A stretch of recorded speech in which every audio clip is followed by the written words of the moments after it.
Willie. Yo, what's happening? What's happening? Wait a minute. I knew it was going to get her attention, so I had to say that, but I'm going to edit that out, though. But I knew it was going to get her attention. Willie, go ahead, man. Do what you do. What's going on, family? This is your host with the most, Wille Beamen. We are back like we never left. This is the intro podcast. Yeah. I got my team in the building. Man. I got my people with me. I'm talking about. Yes, allow y'all to introduce yourselves once again. Right next to me though. I gotta. Since she's woke now, we can introduce her. It be like that sometimes. Y'all should have. If I would have had the camera recording, y'all, she was sinking into the sunken place real fast. Yes, she was. And then she popped up like nothing ever happened. So busy. I don't know what they're talking about. I got right next to me, my love. What's up, sis? G-Bay is in the house. G-Baby. Hey, y'all. And we have a special guest. I'm going to let you do the honors of Mr. I Got Next, Willie. Go on and talk about it. Oh, this guy. This is my brother, man. This is somebody I've known for quite some time. Yeah. Over 10 years, man. Through ministry, through brotherhood, through fellowship, through hanging out. All that good stuff, man. This is my bro, Montez Tunes in the building.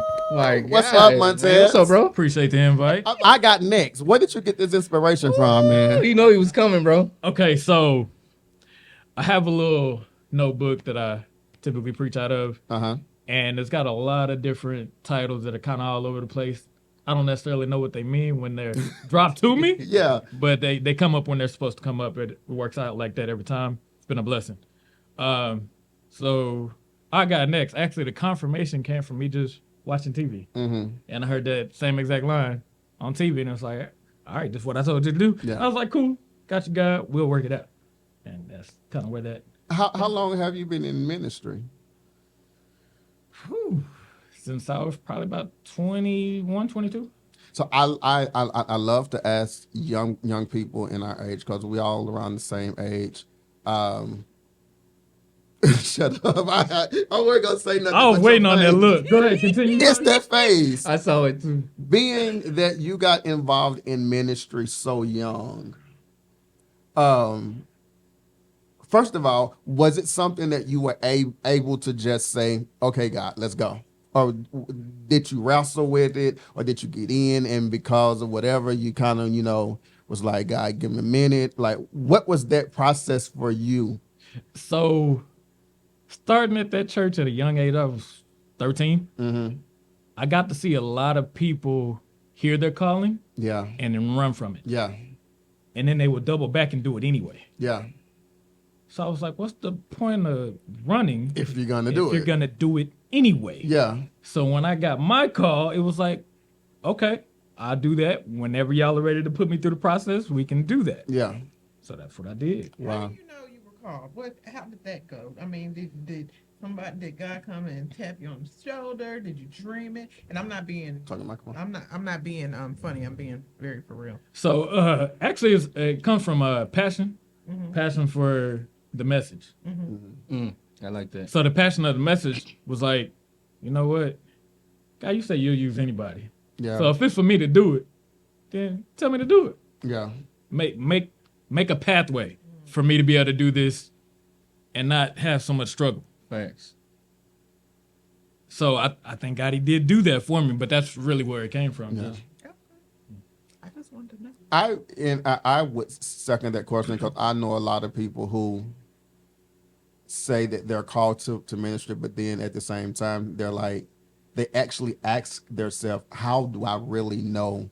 Especially if it's some person who've been through something in life and they're like, I feel like I'm called to the ministry. Or I feel like God has called me, but how can I be sure that what I feel in my spirit is real and it's not just something because somebody have told me or my grandparents and my aunties told me whenever you grow up, you're going to be a preacher.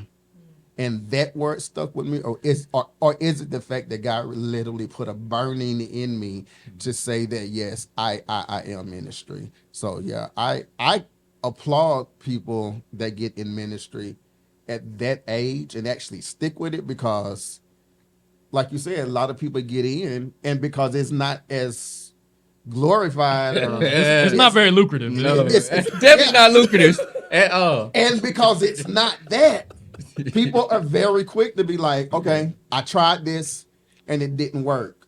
I was looking at a video on Instagram. Larry, I forgot. I'll tag him.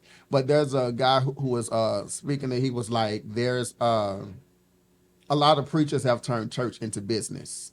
Mm. And because of that, you lose the effect because you're more concentrated on making this building something that brings people in, Right. whether it's the financial people from the people that sit in the congregation or your online community, like to make it a business. And whenever that business doesn't work out, even though you're probably really called, because the business part of ministry don't work out, then you decide, okay, God, this is not my calling. I want to chime in on that because I was listening to Bishop Wednesday night Bible study, and he was like, our business is the saving of souls. Right. Our business is to bring light in dark places. Yeah. Like if we're caught up in the profit, we're caught up in the monetary gain, then why are you really doing it? What profit man to gain the world and lose his soul? And so, yeah, I think that's really, really important. And even on calling, I remember coming to New Life and, you know, doing my Tazz no on for the go, coming to New Life, meeting obviously William O'Neal, getting to know him and his character. And, Love that dude. telling him like, look, I'm here. All I'm gonna do is just mom, and that's it. It's Yeah. all I'm gonna do. Yeah. I don't want to do nothing else. Yeah. And he was like, no, it's not how that works. Yeah. Here. And so I'm walking through the process and learning who these brothers are and what they're doing here. And I remember having a meeting with Tazz, Mike, Lionel, all of them after service in the office. Like, man, I don't want to do this. I ain't trying to be no deacon. I ain't trying to be none of that, man. And thank God for my brothers, man. They didn't allow me to go down that path. And like, bro, we got you. You know, you're not in this by yourself. Yeah. So that's I'm grateful, man, for the brotherhood. And since you mentioned, Elder, my run-in with New Life, which developed a relationship with both Pastor Laura and her husband, he was a no-nonsense kind of guy. Oh, yeah. And although I wasn't a member, whenever I would go, because I would go and I would play for other preachers. Well, he was the kind of person, whenever he prophesied or he told me something, like after church, we would, ha, ha, ha, ha, ha, ha. And I would be like, nah, man, you miss God. That wasn't me. And he'll just look. That's exactly what he would do. He would just look at you like, nigga, you just have no idea that you still going to have to walk into this regardless. So even though I wasn't paper member, just being an honorary member, I had so many run-ins, like I said, just playing for different people to for him to have had a major effect on my life. But I'm surprised. Out of all the years that I had been there, I had never met either one of y'all. Huh? Probably because I was sitting behind the soundboard. You couldn't see me. Probably so. Probably so. Word. I made sure your keyboard was working, and then I walked off. That's it. Yes. But And that, they were young. Yeah. yeah. They were real young. We were all young then because we're all around the same. I'm 42. I am. Just because you 32. But I came when I was 23. I was right around, Glenette smiling. She like that number. She all teeth. She ain't sleep no more. She Oh, 30. but she lit. Y'all had to see. I wish I would have recorded that. We just I'm so looked at glad her. you didn't. Don't do my sister like that. Thank you. I've had sunken moments with her before, or like she has this thing before shows. Whenever she's really feeling herself, she'll just break off into a song, and she'll feel it like she's literally on stage. Okay. Oh, we just recorded and save it for the blooper feed. But she ain't singing today. But so, say what you said once again, Willie, about what Dad said Wednesday about the church. the business of the church. Yeah, he was basically saying that the business of the church is the saving of souls. Yeah. Our heart's desire, every believer's desire is to be leading people to Christ. That should be the ultimate goal. You ain't got to have the title to do that. Yeah. You can be in a grocery store. You can be at That's what home. evangelism was. It is. That's the office. But us as believers, we all should be leading people to Christ and sharing the gospel. I don't think you got to have a title to do that. And if you need a title to do that, then something wrong with your character. I don't need no title. I'm just trying to lead myself. That too. I think Trying that to get me in the dough. Yeah, I'm with that too. I just want to make it. I'm with that too. Listen, I'm with that I too. took that Struggle. as not just necessarily the physical church, but anything that you're doing in life and you are a part of the church or you're part of the Christian family, you should be able to incorporate God in some part of your life. So what I wanted to do today is bring some collective individuals who I know. I've been knowing Glenette for well over pre-COVID years. COVID So wasn't that long ago, was it? 2020. 2020, Yeah, 2020. That's Couple only years. 5 years. that's a good minute though. But yeah, but I knew you. Longer than a lot of people. I knew you when you were doing your magazine. I Wow. met you at the state The fair. magazine. Yes, you did. So that's 10 years plus. Yeah, I met you at the state fair. Speaking of, we need to do like we did at the time whenever they let us go before everything started, and we got to ride around and eat all the food. Yeah, That was good. That was dope. My God. Yeah, That's what we were saying. That We didn't day. get invited, Right. did we? Yeah. We don't like y'all. but Hey, that was honest. It was a gut punch to my stomach. But I think that in any aspect of our lives, we should be able to inspire somebody or share a story, because there are people that are going through things that don't know that there's a way out. And because they don't know that there's a way out, they go through it wandering or, depending on things that are not necessarily good for them, but to them, this is what I saw work for other people. Although it's not healthy for me, I seen this work, so I'm just gonna do that. So on today's show, like I said, I wanted to bring a collective group of individuals with one story of true transparency of just something that they've had to deal with in the process and how God brought them out. And we're gonna start with you, sis, for obvious reasons. She always leave us, so. My God.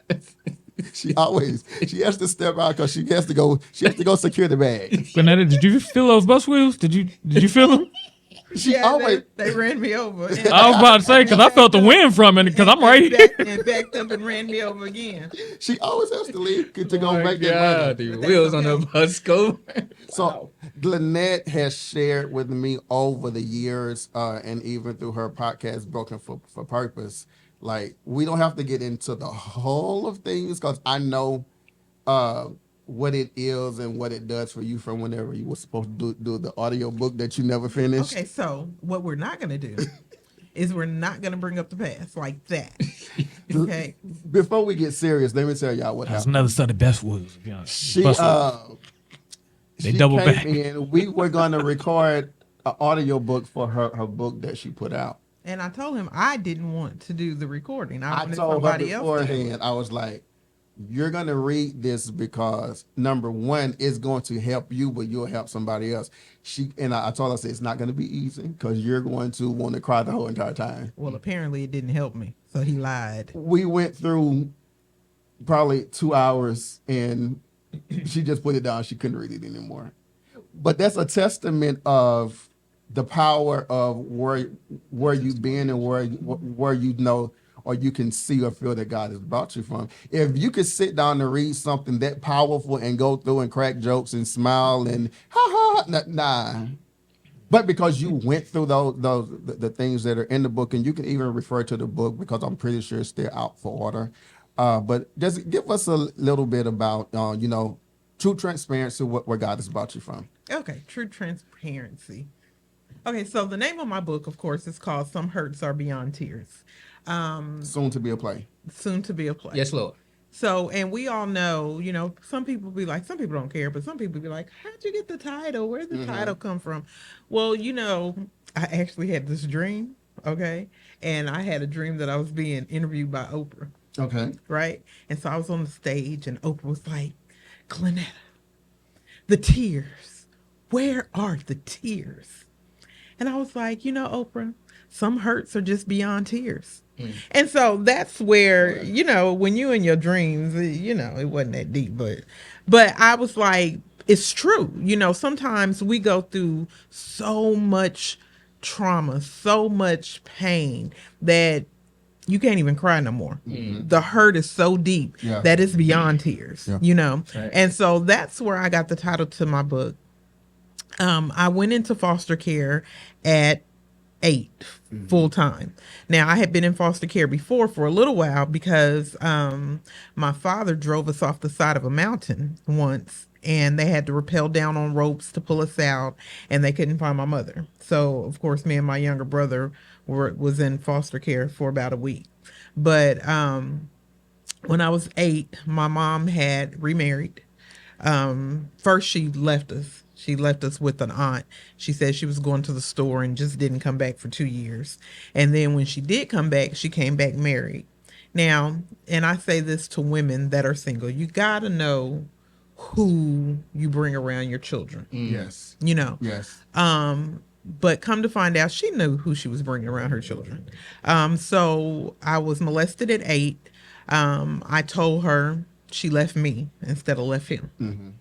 So I was placed in foster home, and it was like, so for the next 10 years, it was like that first molestation put kind of like a target on me. Yeah. It just drew perverts. I mean, that's how I have to look at it. Yeah. It was like every foster home that I was in at the beginning, the first few years, somebody was trying to touch me. I couldn't sleep because somebody was sneaking in, you know, and so that scarred me. Yeah. You know. So then I finally, after a while, I had a really good caseworker. She stopped putting me in foster homes that had males in them because it didn't matter. Every time I went to a foster home that had a man in it, they were trying to touch me. Yeah. And so, but by this time, I was 14. Right. The damage had been done, you know. I was angry, distrustful, whatever it may be. And then when I was 14, I was sexually assaulted. And I got pregnant by that. But people, they only see the end result and not what happened. So for years, it was, oh, she was fast. She was out in them streets, blah, blah, blah. You know, nobody ever took the time to ask. And so why am I going to explain myself? You're going to believe what you want to believe. Yeah. You're going to believe that I'm a hoe. You're going to believe that I'm promiscuous. Yeah. So I might as well be. Yeah. You know, and so that was my mindset. A lot of times when you go through other people hurting you, you tend to take up that banner and start hurting yourself because that's all that you believe that you're good for, you know? And so my teenage years, young adult years, I absolutely lost my mind. You know, I was just whatever, you know, I had nobody else cared about me. So I didn't care about myself. You know, everybody else thought that I was dirt. So that's what I'll be, you know? And so that was my mindset for up until I got to this church when I was 26. And even when I got here, I was carrying all that baggage. Yeah. Mm. Pastor Lord, they like to say they had to re-raise me. Have you ever tried to re-raise a 26-year-old woman? My God. But I mean, it was true, Yeah. you know, because what I saw was garbage. Yeah. You know, when I looked in the mirror, what I saw was garbage. I didn't feel I was worth anything. I didn't feel like I had anything to offer. I didn't think I deserved anything other than what came my way. Yeah. And it showed up in all aspects of my life.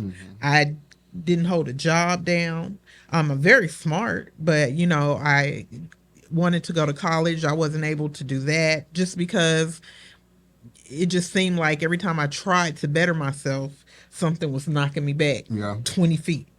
And so for a long time, I had this much self-esteem. You know, a frog's hair, that's, you know how fine that is? Yeah. That's how much I had. And so it wasn't until I got to be 30 that's when you can come into a church the size of ours and hide a little bit, get lost, Yeah. No, Yes, for you sure. can. get lost Yeah. in the crowd. And I did that for a little while. I got lost in the crowd until I started working with the youth. Now, I said this before, and I'll say it again. I don't know what Pastor Allen was thinking when he assigned me to work with them kids. Yeah. Jesus. I was all kind of crazy, Mm-hmm. like literally. And I was a fighter. You couldn't say much to me without me ready to, like what?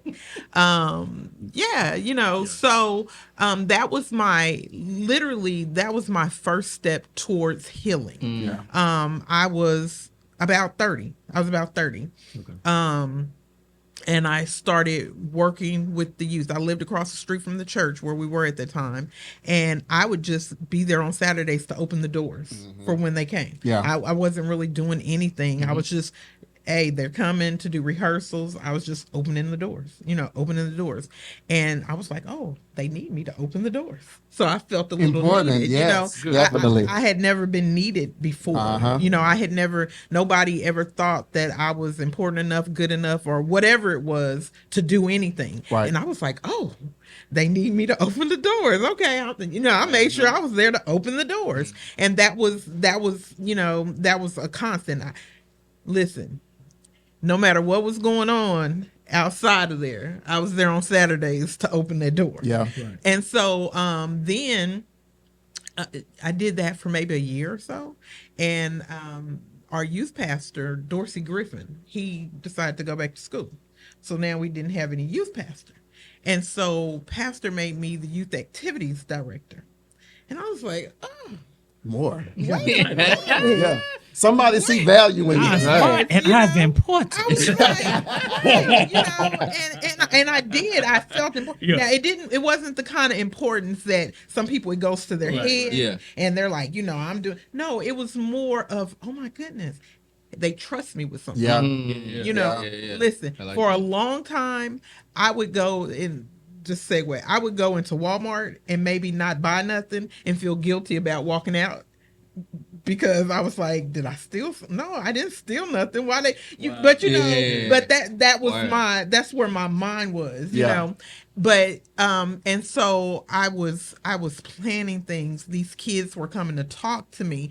I mean, I know, God saves your soul and everything, but these kids literally saved my life. There were times where I was just like, I don't even want to be here. Why, why was I born? Why, if I didn't think I was going to go to hell, I would have killed myself a long time ago. Wow. That's deep, where yeah. that's where I was. Yeah. I'd drive down the highway and this thought would come in my mind. If you just hit the wheel just that way, you'll just, and it'll be all over. You won't have to worry about anything. But these kids, it's my first group: Denise, Mia, Larissa, Trinika, Ashley, Courtney. They were my first set of kids. That's crazy. And they trusted me. They would come in, they would talk to me. Yeah. And they knew that it wouldn't go any further unless it was something that was gonna hurt them or hurt somebody else, Right. And so I was like, he's trusting me with, kids. Children are they're a commodity. Yeah. What you pour into them is what they become. I like that. Yeah. And so children are literally a mirror of you. So I poured into these kids, and I wish y'all could see them now.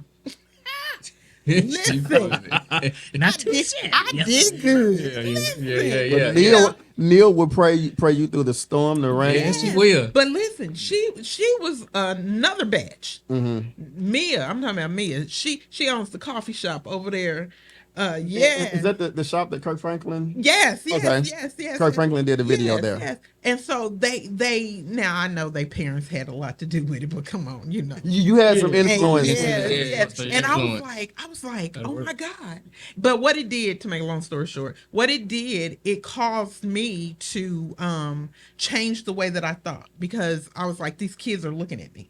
They're expecting something from me. I can't be that bad. Or I can't do that because they're looking at me. I can't, and so slowly but surely, my mindset started changing, my life started changing, and I'm a realist. I know that God does these things. Yeah. I know that. But when you're not,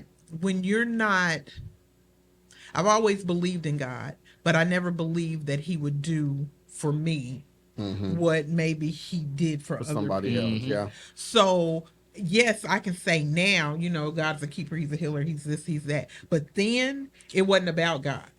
When did you get to the stage of worthy? Like I'm worthy of this.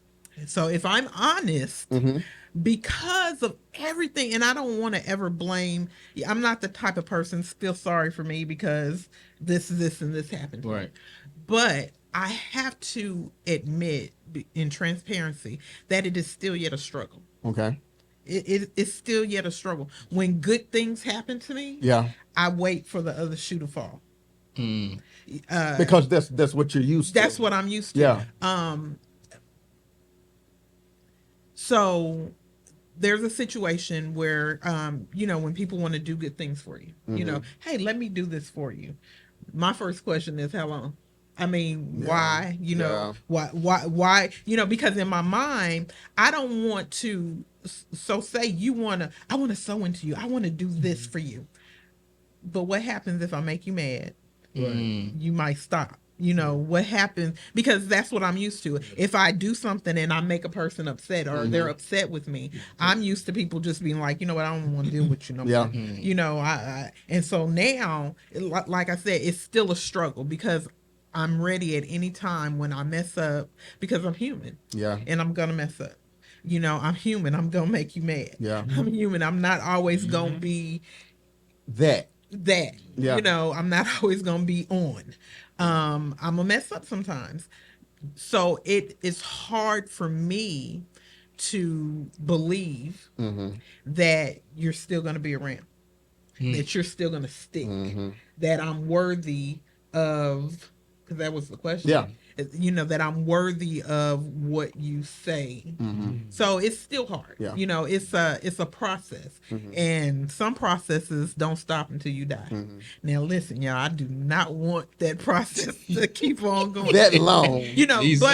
But we're being transparent, and so I'm being honest that it is a process, because there are days that I wake up and I be like, I feel like I'm 14 again. Yeah. There are situations that I get in and I feel like, he not gonna do that for me. Yeah. He'll never do that for me. Yeah. I've done too much. Yeah. I've messed up too much. Yeah. He's not gonna do it for me. So when I wake up and I'm still breathing, I'll be like, oh. I mean, Yeah. You did it. Shondo. But even with that, even with that, I'm not even talking about that, because we want to believe that I'm gonna wake up until I'm old. I mean, but it's those other things. Yeah. The dream, the career, the spouse, the family, the just that. Will I ever get Will that? I ever get that? Yeah. Do I deserve that? Especially if you haven't seen too many healthy relationships. That's the hard part. I can count them on my hands how many healthy that's the relationships I've seen. That's a battle for a lot of people, because like, I want to love you, Right. but in 42 years of my life, how many actual couples or marriages have I actually saw that was based on love, that fought through everything and actually made it? Or those that said they loved each other, but whenever the road got rough. I tell people every day, it's not if the storm comes, it's when it comes. And how long it's going to stay. How long it's going to stay. Do we have enough built up to withstand that storm? Because sometimes the storm can make you doubt. Like, I tell people, COVID made people realize if they really love their spouse. Because they had to Because you was stuck in the house with that nigga every single day. I totally agree with that. So you had to wake up and be like, do I really want to? I've been smelling this breath for 20 years. I'm stuck with this for a whole. Do I want to do this even more? What? Let me tell you something. Expose relationship. Let me tell you something. And this is a transparent moment. When I was 35, 36, I'm 51. So that wasn't too long ago. I had never dated a guy in church that was saved, sanctified, filled with the Holy Ghost. I just dated criminals and thugs. That's what I did. Ain't no killer. Well, She got them killer dogs though, so don't push them dogs. I didn't have them there. But I dated this guy that was a church person. Now, nobody, you don't just tell everybody your business. And I really liked him. I was crazy about him. But he basically, in so many words, told me I wasn't good enough for him.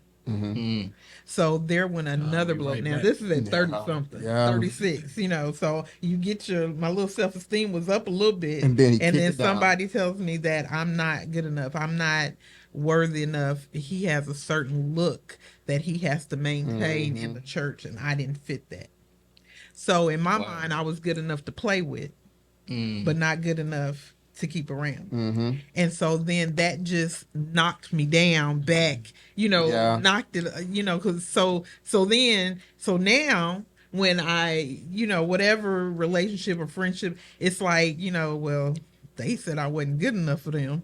And they was, so why would I think that I'm good? So that's why I say it's a process. Yeah. Wow. Because even during healing, people come and change on you. and so that's what I deal with. Yeah. That's what I deal with. So I'm not fully healed yet. Yeah. I'm still a process. I'm I still agree. a work in process. And I think that's a good reason why God gave, like, we're going to have to include Montez eventually. He's just going to be honorary cast. But, like, I think that's why God allowed me to come here knowing you.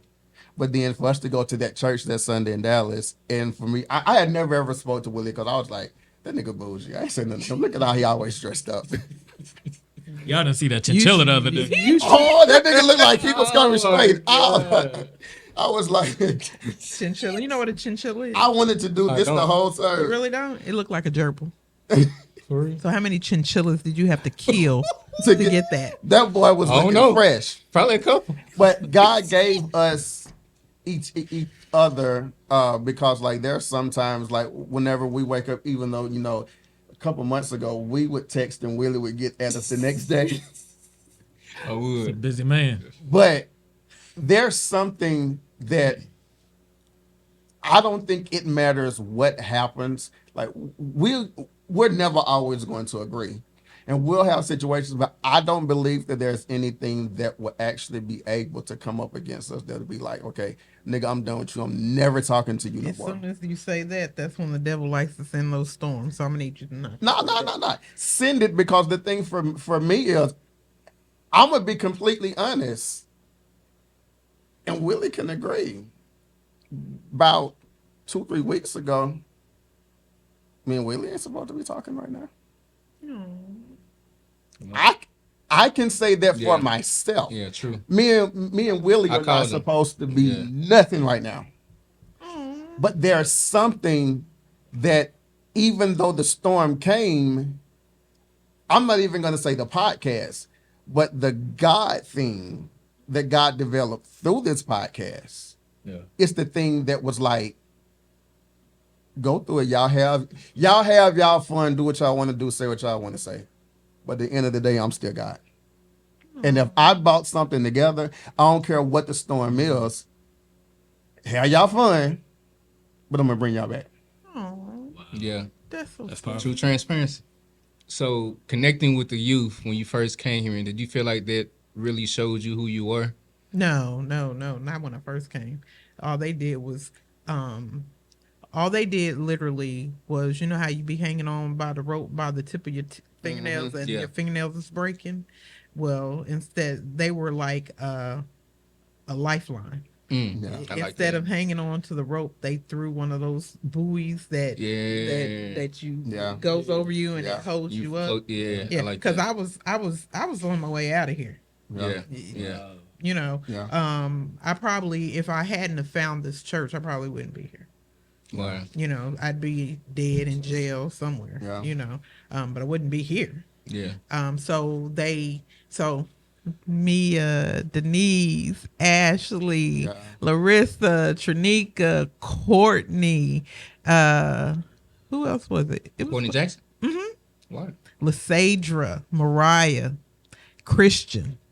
Those was my babies. They kept me. They held me up long enough I love it. for everything else To wear yourself out. I love that. That's dope. What did Samson and Coco do for you security wise that no human on earth has done Them for you? dogs. Let me tell you, I've had Samson and Coco for the last 7 years. I'm not even gonna lie. I haven't had one in a while, but I have what you call night terrors. Okay. Night terrors, sleep paralysis, anxiety. I have panic attacks in my sleep. What? Where I would wake up just screaming. I've had roommates that can Attest to it. attest to the fact that I did a lot of sleepwalking. Sleep running, if you will, like something. I mean, what do they call it when the devil just terrorizes you? I mean, torment. I was I have insomnia now that it's hard for me to sleep. But one night I had sleep paralysis, which basically they have a scientific term for it, but basically your body is paralyzed. Yeah. And your mind is like wide awake, and it's like you can't move. I deal with it now. You see things that aren't there, which, if you're spiritual, then they there. Yeah. But Coco came and roused me up one night. I mean, literally, I couldn't move, and she came and did whatever she did, and then laid there by me for the rest of the night, never moved. I don't know. It's just something I can't even explain it. It's just something about those two dogs, because I've had animals before, and they've been homeless within 30 days. I've had a fish, and it got thrown in the trash can. But it didn't die. You just threw it away. Listen. And so they've been around for 7 years. Yeah. So they, Hang on, Samson and Coco. Hang on. Hang on. Keep on keeping Keep on pushing, Samson and Coco. they at the end of the day, they are happy to see me. Yeah. If nobody else is happy to see me, Samson and Coco is happy to see me. Too happy sometimes. Oh, they were too happy to see me that night. I picked up the kitchen, the stuff you cook from. They were too happy. I went to go pick up some food. You told me this story. And she went to the gate. I thought she was just going to the gate to check one of the dogs. I let them. No. Next thing I know, these big, huge human beings come running around the truck. I'm thinking to myself, Troy, don't cuss. Troy, don't cuss. The dog came and he brushed up against me. I was like, in the name of Jesus and Mary and Joseph. If you good people, they like you. Yeah. And I love your dog. And they were really cool. So they say they love them, but when I be going on vacation, I can't find nobody to keep them. Oh Lord. Well, what had happened was, I'd be like, I'll feed you. You can stay in my house. Just watch my dog. That's it. Well, let me do this before you leave, Glenette. I've known you for a very long time. And in the time whenever you were doing the book, you shared with me a lot of other things that went on in your life. And it would be less of me not to pour in to let you know that even from back whenever you started your podcast until now, you may not be there where you want to be, but I see the growth in who you are now than who you were back then. And I commend you, because a lot of young women that have gone through the processes that God has had to take you through, some of them didn't make it out. And if they did make it out, they don't have that right mind. Some of them turn to other vices that have become a part of just who they are. Yep. If I was sexually abused as a child, and I didn't have anybody in the process to help me get over it, I'm just use my body to get what I get. And where it hurts them, it feels good to them because that's the only thing they know. Growing up, that was probably the only thing you know, but look at you today. Because if I'm not mistaken, and just kick me under the table if I'm saying too much. You saying too much? Good. I'm saying it anyway. High school. High school. You didn't graduate, right? Now, think about this. You didn't graduate from high school. What do you do for a living right now? I didn't go to high school. Okay. Even better. What do you do? What line of work are you getting out of now? But then what are you going into? So I worked in the emergency room as an emergency medical technician. And now I'm going into sports medicine, orthopedic. Now let's go back to where you was working in the psychiatry. Oh, I did 15 years in inpatient psych. So think about this: with everything that you went through, that was supposed to break you, that was supposed to literally leave you feeling like the trash, that was supposed to leave you feeling dirty, unwanted, unneeded, unseen. Look what you have accomplished. Talk, sir. Walk heavy. No, I'm not gonna stop because you need this. We need this. Like you supposed to be working in Walmart. It wasn't supposed to go this way. It was not No, because facts. what would have happened if the world, I'm not even gonna say the devil, but if the world would have had their way with you, they would have made sure you never got up. Because even now you have people who know where you've been that still expect you to fail, which is why sometimes you see yourself up and you be happy and you be ready, but then it's like you said, but what if? I ain't supposed to be crying on this place. I mean, that's what today's show is about. We're going to touch somebody. But the tenacity and the fight, because in your mind, or like in my mind, if this was me, I'm like, I've been there and I know what it's like. I'm going to fight to do everything to never have to go back there again. Facts. So if you don't see me, don't see me. If I'm not valuable to you, you just don't know my value. If you don't call me by the name that I know my name. I know my identity. If you call me anything other than that, I just don't answer. And because you didn't answer to the identity of everything that everybody wanted you to be, look where you at. Which is why people give you stuff. What you giving me? All my love today. But be seen today, my last message to you before you leave is I see you. We see you. Definitely. I'm gonna beat all y'all up for making me cry. Thank you. For sure. But so that's just the first segment. Next, we bringing the one and only Montez, Mr. I Got Next, because he got next. Like, no, literally, he got next. So y'all do me a favor, Glenette. Thank you so much for sharing with us. We absolutely love you. Love y'all back. We are going to be right back. Again, we have the Bishop Montez, as I call him. Bishop. Not the bishop. Yeah, he just calls me the bishop. I'm not the bishop. What that woman called you? She called Pastor you- Baby. She called me Pastor Baby. Pastor baby. We got I can't Pastor shake that one Baby for on. nothing. That's crazy. Pastor baby. That's I'm here hilarious. for it. But we'll be right back. This is the intro podcast. I am your boy Tazz. Next to me, I have. G baby. You might as well go on and introduce yourself. Tez is in the building. Hey. Pastor Baby. Pastor Baby in the building. Pastor baby. And we got Wille Beamen. Look, we'll be right back in just a minute. Don't go anywhere.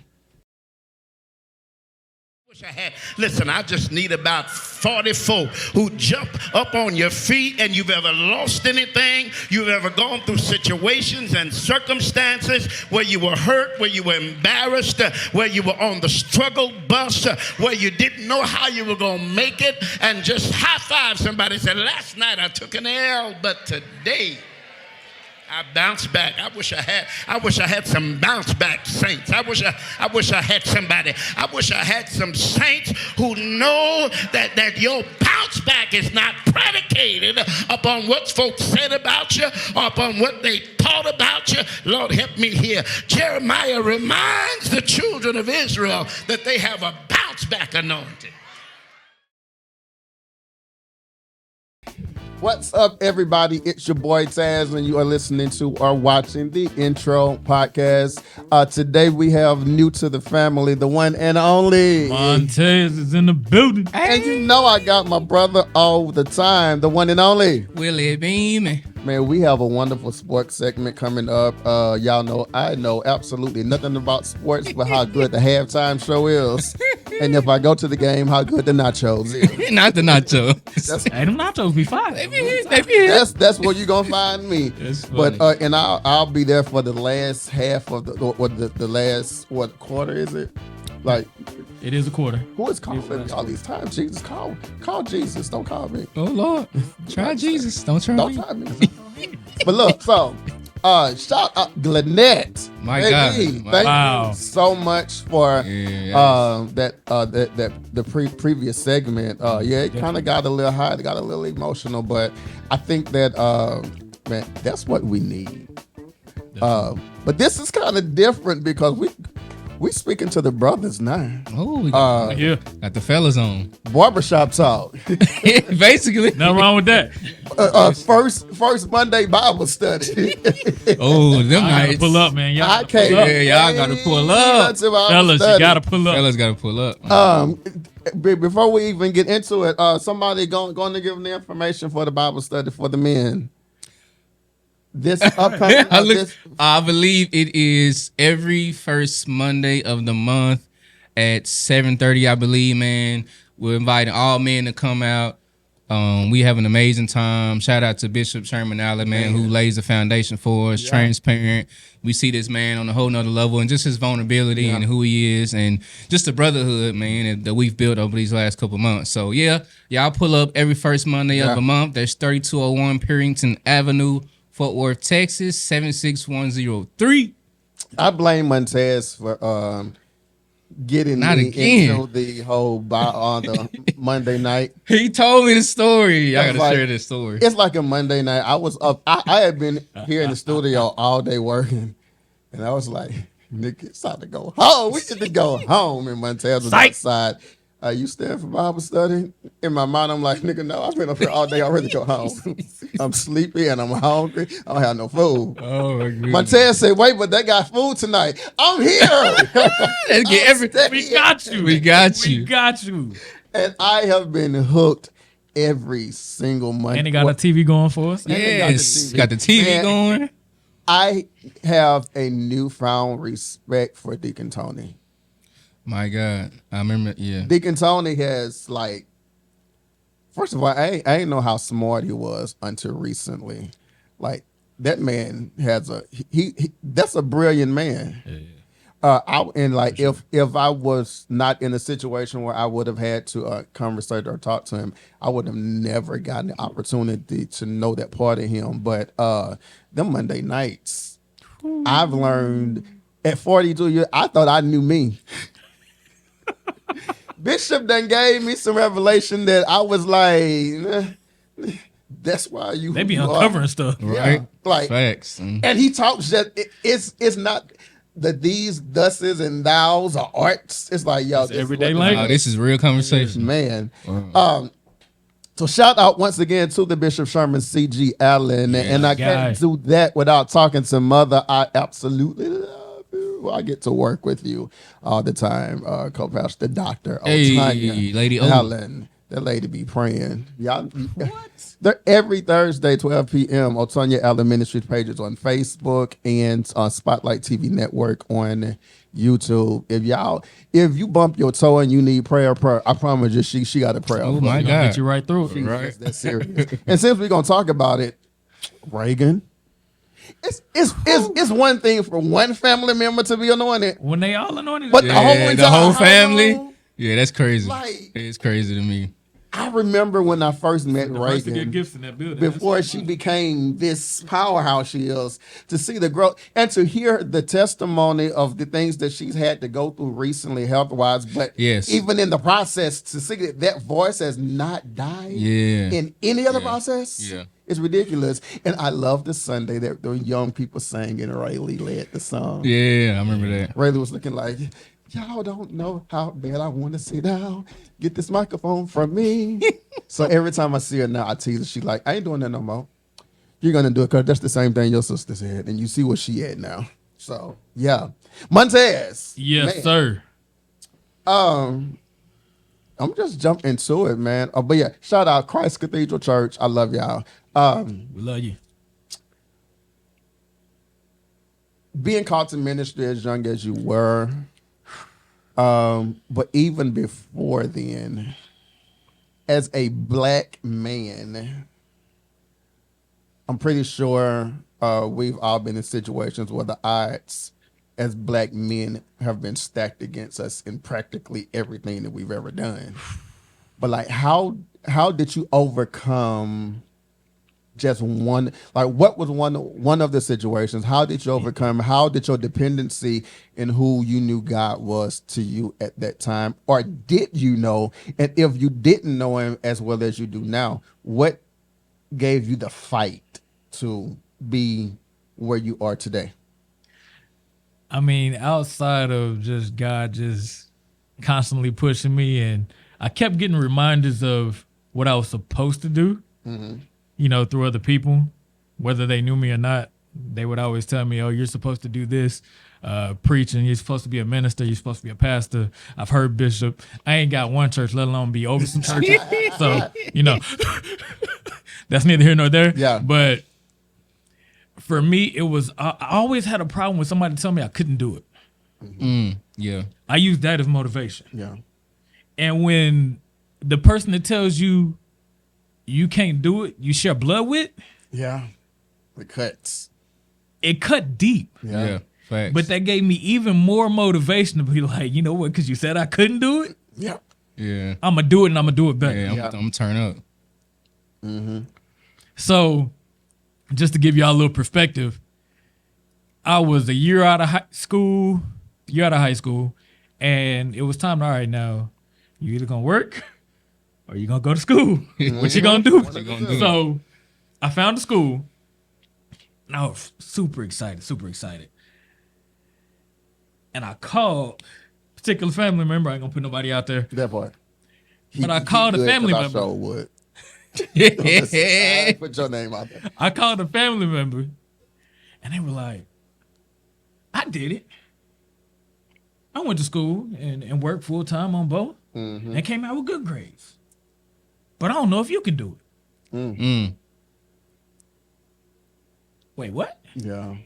So it was like, ooh, maybe I can't do it. Yeah. But then in the back of my mind, I was like, now I got to show them I can. Yeah. Because I Yeah. always found myself, even growing up, because I had a single parent household. I did too. I grew up in a single parent Me as household. well. Yep. So I always found myself looking for acceptance. Not even just from men, but just acceptance, period. In general. Yeah. Like, Yeah. take me in. You know, talking about teach me something. Right. Because I don't know nothing right now. So this is my opportunity, being in school, to do that, and then for somebody to tell me, I don't know if you can do it. Now, was there some trying times in school? Of course, it's college. That's Yeah. what it is. Yeah. It comes with the territory. But I left that school having the best grade in that major. And I was one person away from having to give a speech at my graduation. Wow. But you told me I couldn't do it. Yeah. And I almost cleared a 4.0. Wow. It was like a 3.96 or something. My God. I was right there. It was crazy. But now I can hang my hat on that. And I used even that situation to continue to motivate me to do other things, whether they said I could do it or not. I found myself for the longest on those cookies. I kept hearing, you should sell these cookies. You should sell these cookies. I'm Right. like, these people crazy. Right.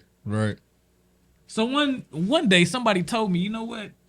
I'm going to give you the opportunity to sell the cookies at the church. These people don't know me from Adam.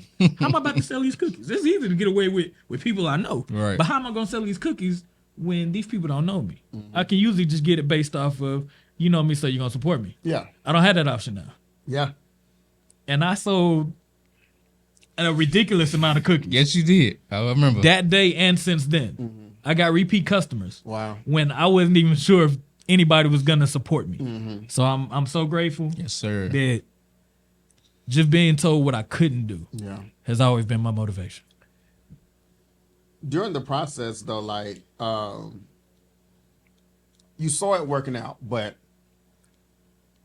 how did you move past the times where, even though you had the feel that, no, this is gonna work, but I just hit a bump in the road, and this is a bump that can probably take me out, but I'm gonna stick to it. What gave you the mental capacity to say, yes, it's hard, but I would say the good people that I had around me. that support system. That support system yeah. is major, man. Yeah. The one thing about a support system, they can push you when you don't want to be pushed. Yeah. Oh my God. When you don't feel like being pushed, Yeah. when you want to lay down somewhere, Yeah. when you want to go to bed, because I Right. went to work full time and I'm going to school full time and I'm tired. Mm-hmm. They push you when you don't feel like being pushed. That's good, sir. I don't want to get up and do this. Yeah. Can I sleep in? Yeah. Can I miss a couple classes? Never been that dude, but can I miss a couple classes? That's So good. it's having that support around you, even to the point where I started getting the attention of people in the school, Yeah. and had people even.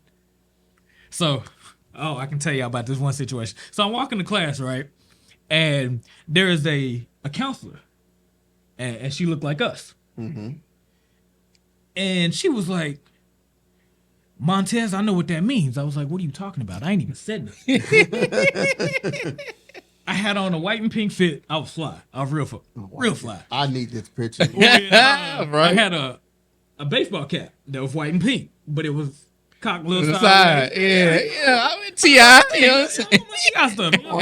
So she was like, I know what that means. I was like, what are you talking about? I don't even know what it means. What are we talking about? So she was referring to the fact that my hat was cocked a certain way. I'm like, my hat is white and pink. This is in no way that I know of at the time affiliated. So and why would I be in school? Yeah. In college, nonetheless. So I came and paid for this Right. just so I can gangbang? Right. Facts. What? No. Yeah. If I'm gonna be in the streets, I'm gonna be in the streets. In the There is streets. no education. Yeah. Facts. So as a fellow person, why would you even come at me like that? Yeah. Have you checked my grade lately? Yeah. Does that look like a gangbanger? Right. Or are we just going based off appearance? Because if we're going off appearance, then you done messed up. You done dropped the ball. Because I don't look like what I've been through. Wow. That's I heavy. don't. Yeah. I'm not who you think I am. That's heavy. You might want to get to know me. Yeah. Because if you knew me, you wouldn't even came at me like that. And the crazy part, it had messed up my whole day to the point where I walked in my first class and I had this ugly look on my face. And everybody stopped and was like, Montez, what's going on with you? That's they already know the real you. Yeah, because Yeah. I'm already off at this point. I'm usually laughing, talking, joking. I got random stuff I'll say and I have everybody laughing. That's just me. I've been like that for years. But when they notice it, and they asked me about it, I told them, they're like, what? You? Exactly. But that's because y'all know me. Yeah. So there's nothing like having those people around you that'll continually push when you don't want to be pushed or when other people are trying to push you the other direction. Yeah. One thing you said at the top, there's a lot of young men that'll watch this, or either men our age now that grew up in single parent homes. How did that affect you growing up in manhood, not seeing something that you desire to be? It made it, I would say, at least 10, 20 times harder because there was no blueprint. Yeah. My other friends in school got blueprints. Yeah. Wow. And they came to school bragging about Yeah. They had them in the stands with them. What you talking about? Blueprint. Not every came to single school. game. Yeah. They was part of the PTA. Yeah. Yeah. What? Wow. Yeah. That's heavy. They parent teacher conferences, they showing up. Mm-hmm. With there, both of them there. Yeah. And here I am with my mama. Yeah. No disrespect to my mama, because you know my mama, she Bad. I don't know how she did it with us two. Yeah. Because my goodness. So yeah, she definitely held it down, did everything she had to do, went without, to make sure we had it. But to get back to the point, to have to continue to see that. Mm-hmm. And then for whatever reason, people didn't really move out my neighborhood. Yeah. So I grew up with the same friends. All the time. Yeah. And seeing the same people. Yep. And they constantly showed up on both sides. Mm-hmm. And it was like, okay, well, I can gravitate to them, just to kind of see what's going on, but you never really get close enough to see the blueprint. Mm-hmm. You see the finished product. Yeah.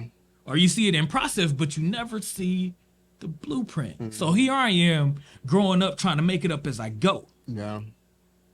And then me and my brother are 5 years apart. That was the closest thing I had to a father for a long time. At least in-house. Let me say that. So then he goes off to the military. Now I'm a teenager and it's like, ooh, it's getting real close. Yeah. But now I ain't got no blueprint. Yeah. I don't know what I'm supposed to do. Yeah. So yeah, it was definitely tough. And I know it was only God that I made it as far as I did, along with the pieces that he put around me to kind of at least let me look in. Mm-hmm. And it wasn't until I was 13 where a man finally came into my life and was like, come here. Run with me here. Run with me there. And I had no idea why this man was coming to pick me up. Running errands with him that I ain't have nothing to do with. I can't put no money on it. Yeah. I can't feed myself, but you kept picking me up. Yeah. Why? Yeah. Why am I that important? Mm-hmm. What are you trying to show me? Yeah. Now, granted, I learned some lessons and learned some names of some things that I would have never known. Yeah. Had it not been for that man that kept picking me up. Mm-hmm. So shout out to Pastor Overseer William O'Neill. Yes. Because he is that guy for me and will always be that guy for me. Yeah. Forever. Yeah. Yeah. I have a question. So my question would be, if you could go back and speak life to the Montez who was raised in this single parent home, what would it be and why?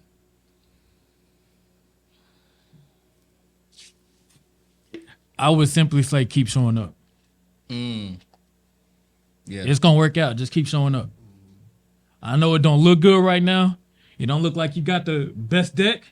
You don't got the best cards in your hand. But just keep showing up. Showing up. I love it. I love that, bro. No. Whew. What was the strength that your mom showed you? She had a whole household on her back. Yeah. And in conversations with her, she wasn't necessarily highest paid.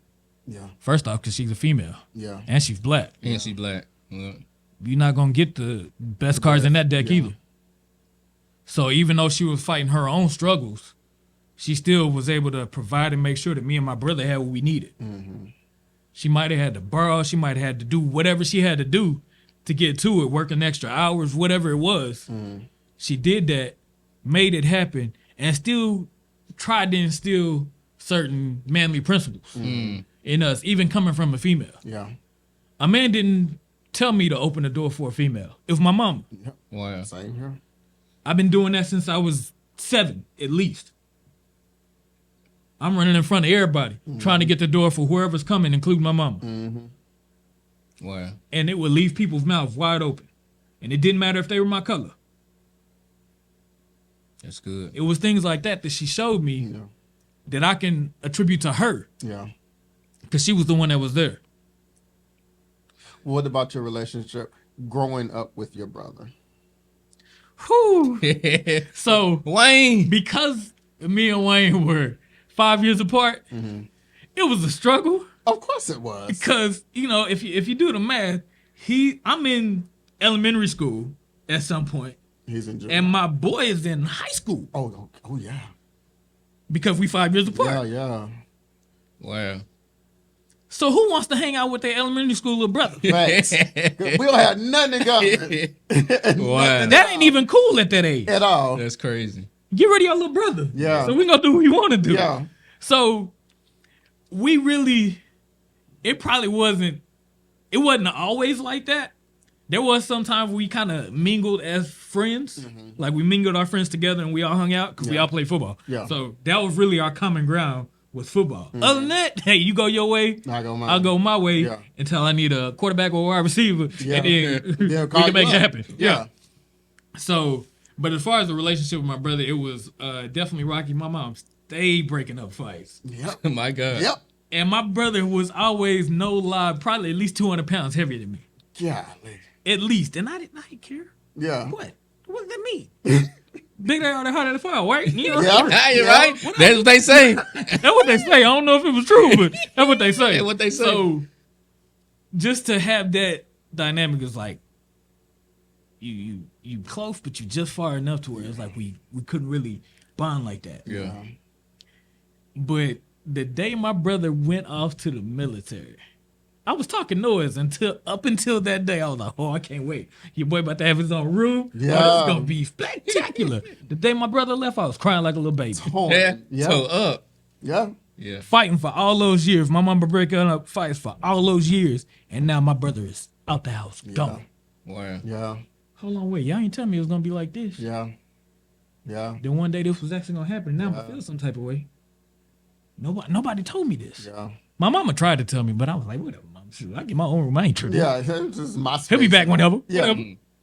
To follow that up, when Wayne goes to the military, who was the next man in line to fill that gap to make sure that you continue to grow?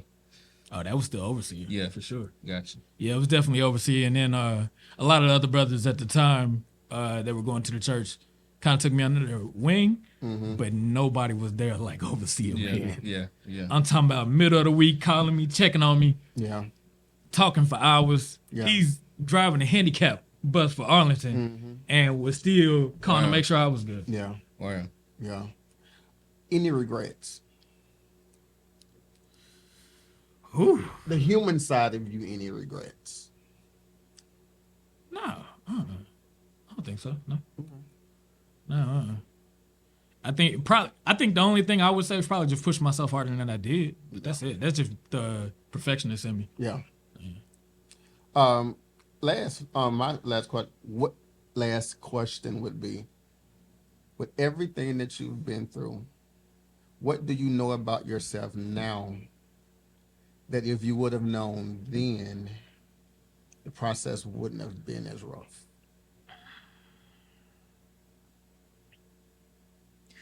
I guess there's a few things there. That's a package to undo right there. But one of the main things is that I was gonna be okay. Because we sing a lot of times, especially whenever we're young, we don't know. We don't. It seems like it's the end of the world. Yeah, and then growing up, I was always in the books. I was in the, watching TV or whatever. So all you would hear was all these different statistics Right. Yep. about young black men. Right. I had people tell me to my face it'd be a miracle if I made it to 18. And I'm like, hey, is it that bad out here? But I don't know because I didn't have that figure close to me telling me, hey, be mindful of this. Be ready for that. These people aren't going to like you. These people may have something to say to you. I was getting pulled over walking. Literally walking. Wow. Probably from about 13 to about 25 or so. Just pulled over walking. Not messing with nobody. Nothing. People just, what are you doing? Where are you going? Where are you coming from? But the whole time it's like, I don't have no weapon. Yeah. But all I'm seeing is all of yours on you. And you stopping me and I don't know nothing to nobody. Yeah. I'm just trying to get home. Yeah. I'm just trying to get to my destination. But for whatever reason, I'm a threat to you. Yeah. Wow. I've been through that Yeah. and had to figure that out and how to navigate that on my own. Because in the moment, you're there by yourself. Yeah. You can't phone a friend. I can't phone a friend. They ain't going to let me pick up a phone. Yeah. Can you call my lifeline? No. No. never knowing if this was going to be it for me, because in the back of my mind, I was like, okay, for whatever reason, I might not make it to 18. Is this going to be my reason? Mm-hmm. I don't even know what they was talking about, but is this going to be my reason? Yeah. You may get locked up, because we all do. We get locked up. That's what we do, apparently. You may end up on drugs, because that's what we do. Yeah. Yeah. May become an alcoholic because stress. That's what we do. Yeah.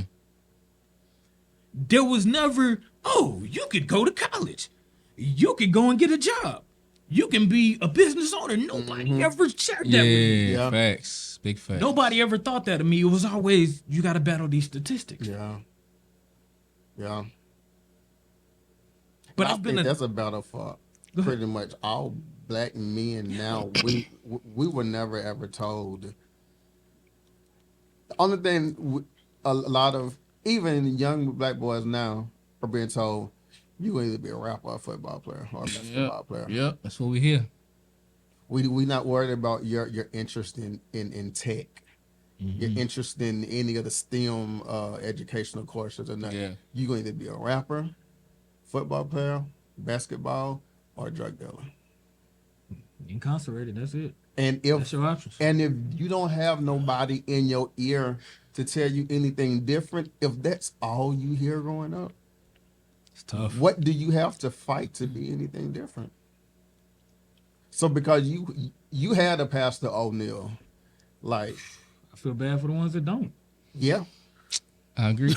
yeah. And like for me, at 40 plus years old, my Pastor O'Neal right now is a bishop. That's my. When I was in the hospital with Bell's palsy and all the other stuff that was going on, and I felt like I was almost dead. I wasn't even a member of this church, bro. That's crazy. I had never even been to this church until I got out the hospital. Wow. Well, this church period, because I had never ever, I knew of Dad through other churches that I played and sang at. Yeah. But I had never joined, never shook a hand or nothing. I done some work with Mom a couple years ago, Brandon and whatever. But like when I was in the hospital, I promise you, every time I posted something on Facebook, not Troy, we praying for you. Son, we praying for you. Wow. Mom would inbox me. Son, Bishop been asking about you. I'm thinking to myself, y'all don't even know me. Yeah. I'm not a member of y'all church. Y'all don't know nothing about me other than what y'all see on here. And the thing was, they didn't judge me off of what they saw. Yeah, that's big. Which allowed me to be vulnerable enough to not just be myself, but take the lessons that's being instilled, because Bishop is one of the nicest people that you'll ever talk to. But whenever he have to, that right there. But he does it with so much love.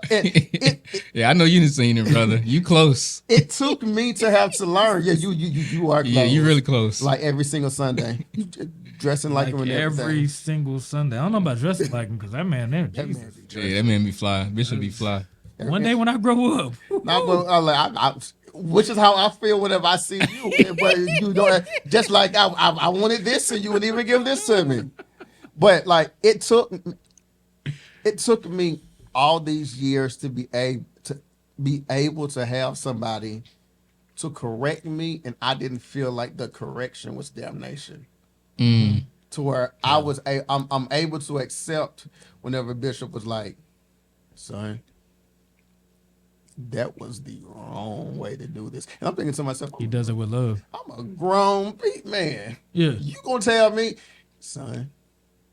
And like he never calls me Troy, son. Regardless of what you did. And whenever he says son, I'm like, That's powerful. Yeah. that makes the grown man not dumb down and become a little boy for me, but it makes me like, as a little boy, I never was called son by a man before. I was just about to ask you what that did for you Yeah. to hear. I was about to hone in on that no too. matter what you did, good, bad, or indifferent, you were always son. That's powerful. Always. Like I had never had a guy like keep. My mom raised 4 boys, all by herself.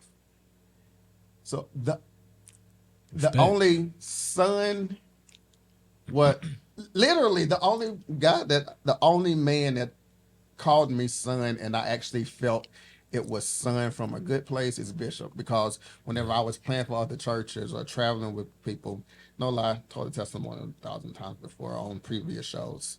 The preachers that I was traveling with, wonderful, anointed and lay hands and raise $1 million offerings and get back to the hotel room. I only got a 1-bed hotel. You sleeping in the bed with me tonight? My God. Yeah. So for me, it was like, and whenever I tried to reach out for help from the people who I was living with at the time, because I was living with my pastors, I told them, but because this man is so anointed and he's this and he's that, I'm on my sofa, because I had completely left the church. When I told them that, they didn't believe me. Of course not. They brought the man back to my hometown, and this nigga and the pastor's son knocks on my door. I'm in revival. You coming to play, nigga? If you don't get the hell out of my face. So that made me like, oh my God, I'm done with you and everybody that looks like you will have your name. Because That's heavy. y'all tell me homosexuality is wrong. You tell me I'm not supposed to be gay, but every preacher that you send me out with is sleeping with me. And because they knew what my upbringing was as a kid, not having a lot, what they would do is, and I don't know if this is a form of grooming, but what they would do is buy me lavish suits and shoes and this and that. Pay me to play, but every single night, it's time to go to bed. So everything that looked like God up until last year was like, Yeah. y'all niggas y'all gonna leave me the hell alone. Yeah. Because the God that y'all saying y'all represent, I don't want him. I don't want to know That's what it about look like. him. I'm good. Yeah. Like, yeah. This what it leave looks me like. alone. Yeah. I don't care how much love you showed me or how valuable. I don't want to hear it, because you turn around right after you tell me how valuable I am and tell me, let's go to Houston because I have to preach. And then, no. So whenever Bishop came into my life last year, it was like, because of how we primarily met through other ministries, he already knew I sang. He knew I played keys or whatever. And through the work that I done with co-pastor with Mom like years ago, they knew what I done in ministry. When I came here the Sunday after I got out the hospital, up until like three weeks later, they didn't care what I did. We know you do this, and this, but you ain't ready to do none of this, and this. Sit down. And I was like, does that mean I'm not good? Am I doing all the wrong things? They was like, no. You're used to people only wanting you for that.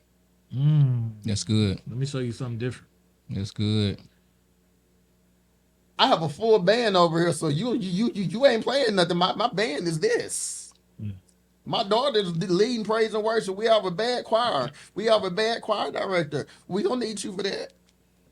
We got Inga upstairs that's controlling all this stuff. We have a sound man that's running the digital board. We don't need you for nothing. Sit down. I was like, this is new.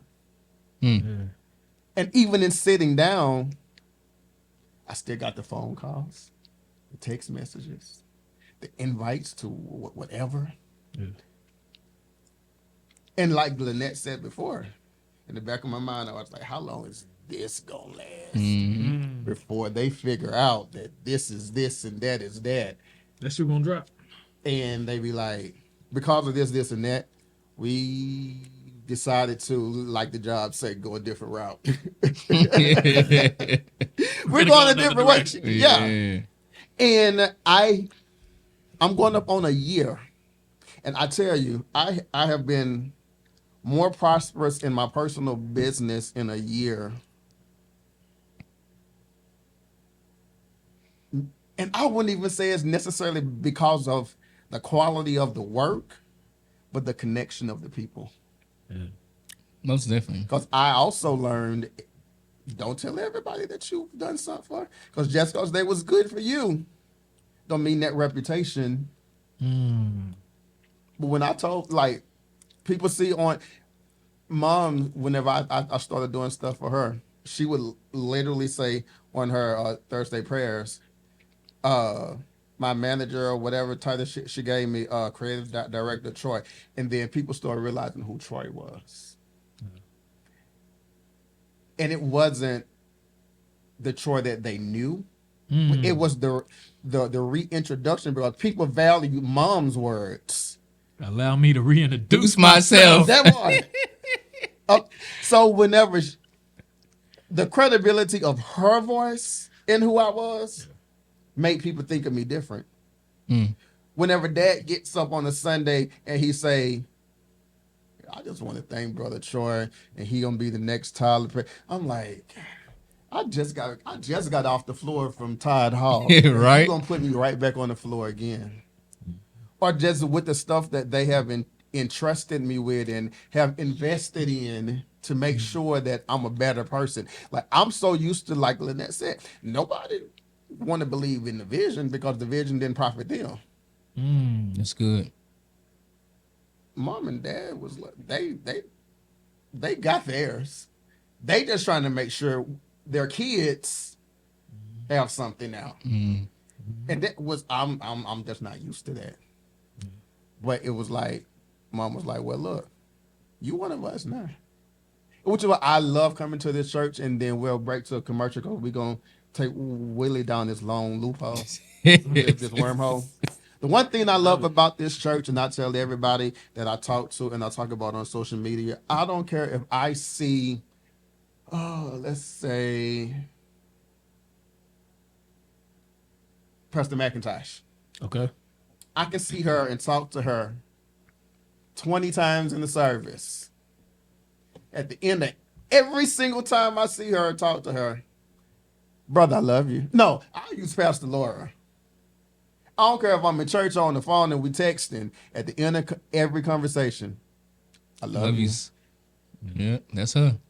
And it's not the love to where like, oh my God, you love me, but what do you want from me? Yeah. Because they don't need nothing from me. Pure love, yeah. Yeah, genuine love. And that's the thing that make me want to drive all the way from North Dallas. My God. Jesus. North Dallas, 635, which is a complete construction zone. It is. It always is. It's always traffic is always Traffic, man. It's 635. It's there. 635 is terrible. But like, that's the kind of love that make me want to get up and drive, because what if the only love you receive is from your church?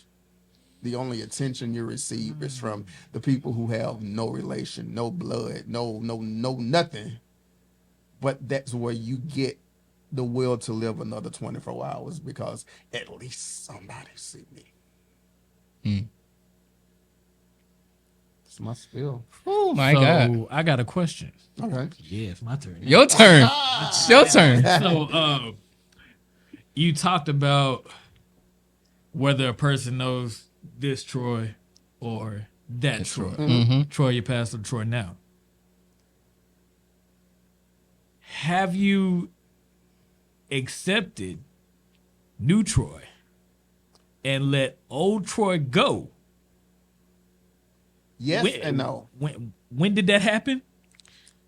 I'm like Glenette. I'm in the process. Okay, I can respect that. Because I have these people in the new Troy's life that pushes the new Troy to be this. But because some of the people that are still here are people that are in my family. those voices Yeah, and yeah. what they And know them voices about ain't me going from nowhere. back there. Yeah. Yeah. It don't matter what you do sometimes. Those voices is always, Yeah. Pulling the old Right. Troy. what do you remember when? Yeah. Or how do you think you're going to be able to? Yeah. But I you used to have- do this. I have people in my life, and it's going to be in the play anyway. I have family members right now who won't even deal with me because of my lifestyle. Just put it out there. Okay. I have people who won't deal with me because I don't have the traditional. I had a family member told me, "You always worried about money. Just get you a job at McDonald's." When I first moved to Dallas, Texas, I lived in Frisco. My auntie drove me to Wendy's to put in the application. The manager at Wendy's looked at me and said, "Sir, I can't hire you." I'm like, "Why?" Because anything on this resume from Louisiana, you worked at the courthouse. Like, you're overqualified. Yeah, you're definitely overqualified. Yeah, facts. So it's funny how strangers can see that you overqualified, but the people that are close to me would like, at least go do this. Wow. This don't want me because they already say they can't pay me my worth. Right. So I hear these voices in the new Troy life every single day. But whenever I close the door, like I made a post a couple weeks ago, whenever I close the door and it's just me inside my home, and I turn the TV off, I turn everything off, you still have these voices that are always going to be in my life. That's like, you have a little bit accomplished, but So- go work at Walmart. I'm gonna say that they can be in your life and not necessarily be in your head. This is true. So I like that. and that's part of the process as well. So I'm not knocking you at all. Mm-hmm. It's just remember that they can be in your life and not But necessarily I'm guilty be for in your being a head. people pleaser. To where because they are what they are to me, whenever they've said it, and I want to keep them around, I agree with it. You get to choose the people that you please, though. Now I can. Yeah. But because I pleased everybody else for so long, just because I wanted that feeling for somebody to see me, And they still don't. and they still don't. I was married and miserable and was trying to leave a marriage and was told, you need to stay married because this is what God wants. I'm like, cool, whatever. It wasn't until I found myself sitting at Walmart, not the one off of Hewlin, but the one that is a little bit further out, in my car with tequila in one hand, something else in another hand, drinking, hoping that I would drink enough to kill myself. Wow. It's because I'm miserable, and I'm telling y'all, I'm miserable. I want to get out of this. But y'all so concerned about what the aesthetics is and what the family is going to say and what y'all church friends and family is going to say that y'all encouraged me to stay in what was supposed to kill me. Sheesh. It wasn't until I woke up the next morning and I was in downtown Fort Worth in the insane asylum. I woke up, sobered up or whatever, and I'm looking at these people. I'm listening to them. I'm seeing their activity. I'm like, God, I'm nothing like these folk. But if I keep on trying to do what everybody else wants me to be, I'm going to end up just like these folk. Yeah. And a light bulb clicked. You either going to do what's going to make you happy. Their feelings are your future. Chose my future. That boy walking heavy. I love it. I love And it. I'm alive. Yeah. That part. Whew. Shout out to Dr. Pepper. Y'all can endorse me because this is all I Shout do. out to Shout out. That boy on one. My God. Anyway, look, this is the intro. I am enjoying this particular show and the discussions. Shout out to the new cast member. I'm gonna try to bring him back we gonna try every week. But we gonna whisper it so he don't hear me saying, "Yo, hey, I can hear you. You can hear me. I can hear you. Yes. Can you see me? Be like Brown. Can you see me?" Sir, that Dr. Pepper bottle is not big enough, sir. But look, this is the intro podcast. I am so excited and so glad to have Montez on with us on today. Yes, sir. I literally just walked up to him last Sunday. Was like, "I'll see you next weekend." Man, he kind of strong-armed me a little bit. That's funny. And then he didn't tell me all the other stuff I was going to be participating in, but I'm enjoying myself, and I appreciate the invite, Absolutely. sir. Yes. Definitely look forward to being back with y'all. If it's next week or whenever, you know, let This me know. is great, man. Next week, Keep me in the before that- books. I'm here. But next up is the one and only. I absolutely love. Oh, And man, after, stuff, I understand why I love my brother so much. Number one, I want to raid his closet. Oh my God. Number two, I still need Tamika to make me that dish that she made for you that you posted on, that you sent us in the group chat whenever she cooked that meal. I didn't get that invite either. Man, Oh my God. I need her to cook that dish for the cast. I would buy all of the ingredients because it looks My so Lord. good. I put it in the chat, in our chat Yeah. a while back. Oh, those chicken thighs. Praise the Lord. Praise the you was sharing with Lord. everybody else and didn't share Oh, with me. I need her to do that. You have had some of Tamika's deep plates. No, but I ain't had no chicken thighs, though. We ain't talking about the deep plates. We talking about the chicken thighs now. Tamika, what's up, sis? We What up, sis? absolutely It's love funny. you. Love you. But next, we have the pleasure of talking to, I'm going to call him what I know him, the minister, Oh Lord. the preacher. This Negro preached and prayed. My God. That's this Negro right here. This right here, like they say in that movie. It's about to be good. Next up, we have the one and only Wille Beamen, Willie Strickton, the mimer, the dancer, the prayer, the tap dancer, and all that other This guy does everything. right here on the intro podcast. We'll be right back in just a minute. And we are back from my little break. Had to, refresh and all that good stuff. Refresh. And this is your boy. What's your name, Mel?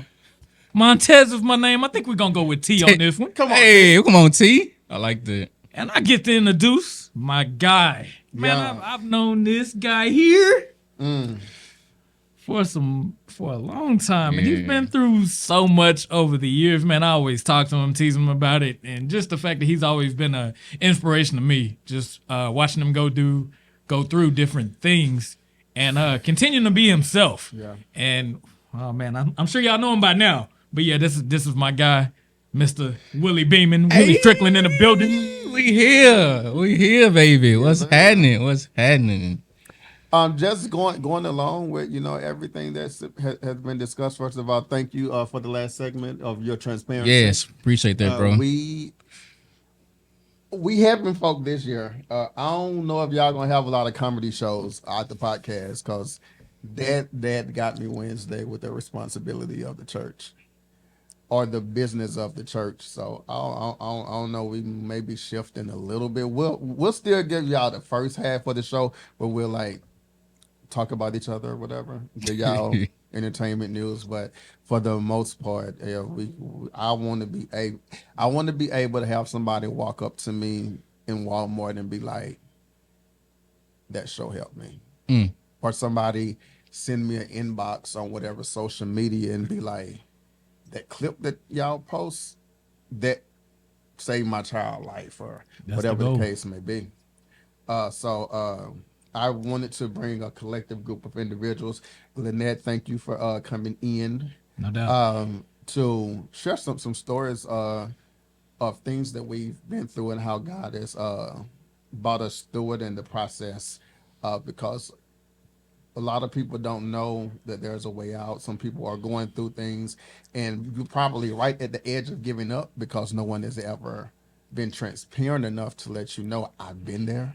And I think that's the one thing I don't like about social media. You only get the finished product. Wow. It's funny you said this, bro. I had just said this to myself as I was going to the restroom. Yeah. But keep going. That's Like, crazy. You only get the finished product. You only get the glitz and glam of everything. I just Don't said nobody that. show you, like, don't nobody do a documentary on, I just started this And 3 years down the line, it's just like Beyonce, I woke up like this. No, you didn't. You lying. There's a process. But some people don't like to show the process because the process ain't cute, or people might not like it, or people might not want to be down because don't nobody want to go through nothing. Yeah. Don't nobody want to lose nothing. So instead of showing what I had to go through, because if I show the process, I may detour somebody from wanting to become whatever. Mm-hmm. But in reality, you cheat them that. because they get in thinking, I'm going to get in front of a microphone today and tomorrow I'm going to be T.I. Yep. Dad, I remember when I first came to the church, Dad shared a testimony how somebody was talking to him and was like, I want your anointing. And Dad was like, you want my anointing? Well, be ready to lose this. Be ready, da. And whenever you look at that, it makes you want to be like, no. I'm good. But it's the process that people don't show. That's why I don't want to be like nobody. I'm sorry. Because I don't know, like, the prophecy came forth that I can be what God has gifted me to write plays and movies. I love the Tyler Perry title or the likeness of what God is going to do with me. And although we kind of have had the same role, Tyler done been through some stuff that we don't know about. Of course. So I don't want to be like you, Tyler. I love you, and I just watched your documentary yesterday. Man, that documentary. Yeah, you love that documentary. I watched it about 3-4 times. He does, bro. Most of the time we in here, that's what I'm watching. He got it on, yeah. But I don't want to have to go through everything that you went through. So instead of being like you, make me, but let people see that I saw you in what I do. Yeah, that's good. But Willie, my guys. So I'm still fairly new to you. And if I look at now, I don't see the hurt. I don't see rejection. I don't see give up. So for me, I see what social media see. A finished product that is there. Lord, why you doing this to me? And it look good, don't it? It look good. All I see is what social media is showing to young people today, a finished product. But what's the process for Willie? Woo, where do I start? If I could describe my life going back to, I'll probably say teenage years, high school, I would put it in the context of one of the Kendrick Lamar's album titles, which was Good Kid, Mad City. Yeah. And the reason why I say that is because being in high school, I was the guy, kind of like what you guys were mentioning, trying to please people. Yeah. Being a people pleaser, trying to fit in these certain crowds, trying to fit in with the cool kids because they cool and they got this and they got the nice Jordans and they got the nice ride and they got the women and all those different things. And that's why I found myself for a long period of time fitting in with these guys, not knowing the cost on the back end. Yeah. One thing that I always hear from my brother, well, one of the guys I follow, Dr. Darius Daniels, is he always says we get so caught up on the front end of the blessing that we miss the back end of the process. Yeah. And so, going through high school, trying to fit in, and that's really where I discovered my gift to dance. But at that time, I'm using it in the wrong way, in the wrong manner. I can share the story. So I was I think this was my junior year. I was at South Hills right off of 20 in my cart. I was there my freshman through junior year. Oh, you Fort Worth for real. Yeah, I'm Fort Worth bound, baby. Born and raised. Funky town bound, you did. Yeah, so I'm in South Hills, and most people know me for my dancing abilities, from pep rallies to talent shows to the clubbing days. Like, you still dance? People say ask me to this day, bro, you still dancing? Like, yeah, man, it'll never leave me, whether it be spiritual or secular. That's just who I am. It's my DNA. And so we preparing for this talent show, man. And I had family members who came out. My grandmother, rest in heaven, Betty Price, who came. My Uncle Barry, who's one of my closest uncles to this day. Family members coming out. And so one of our ideas was we had chairs on the stage. And one of the songs that we danced to was R. Kelly's Slow Wine for Me. And so we preparing for this. Yeah. Yes, we was. Yeah, so we preparing for this, and the time come when we getting ready to do this thing, and we had it strategically planned. We had all the chicks that we was gonna pull on stage on the front row. They get on the stage, they get in their chair, and we just we getting it in, baby. And in the midst of that, bro, they close the curtains.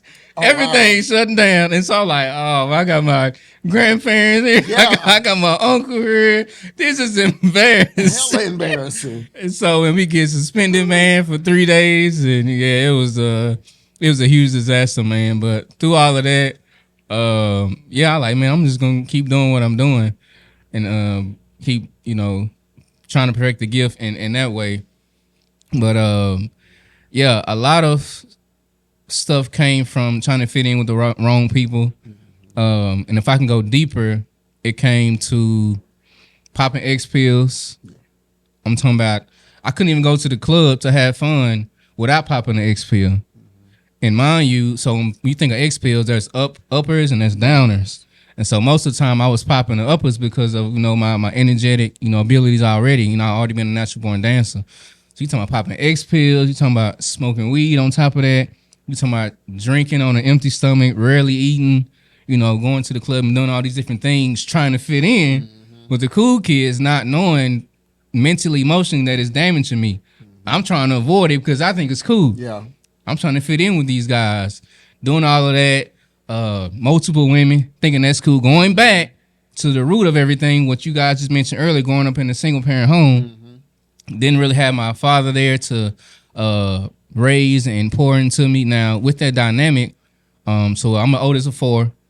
It's me, then my sister Jasmine, she's 2 years younger than me. So we grew up in the same household. So we were really close. We still close to this day. And so my other two siblings, Quentin, he's about 4 or 5 years younger. And then my baby sister Peaches, she's at the bottom. I think she's like 27, 28. So we all have the same father, but Quentin and Peach had their own mother. Right. And so it wasn't like we all grew up in the same household. So there was still still a gap, I guess, in a sense. Us trying to, stay collectively together and grow up. And so growing up in a single parents household, like Montez mentioned, I have my mother, strong woman. Mama, I love you, Brenda K. Strickland. She's always been there, still there to this day. And her favorite phrase is, no matter how old you and your sister Jazz get, you'll always be my children. Yeah. You'll always be my kids. Because at the end of the day, I'm older than y'all. Yep. Is that what she always say? And so, man, I'm so grateful, man, for my mother, Brenda K. Strickland. I love you. And so, yeah, she was the rock. She was the backbone. But even in the midst of all that, getting in the fights because I'm with these people, thinking that it's cool. And then even in the midst of all that and going to all these different clubs and going out every weekend, I'm seeing friends of mine ending up in jail, ending up in prison. I'm seeing friends of mine getting these penitentiary sentences. I'm seeing friends of mine being shot and killed. I'm seeing cousins of mine getting in these gangs and all these different things.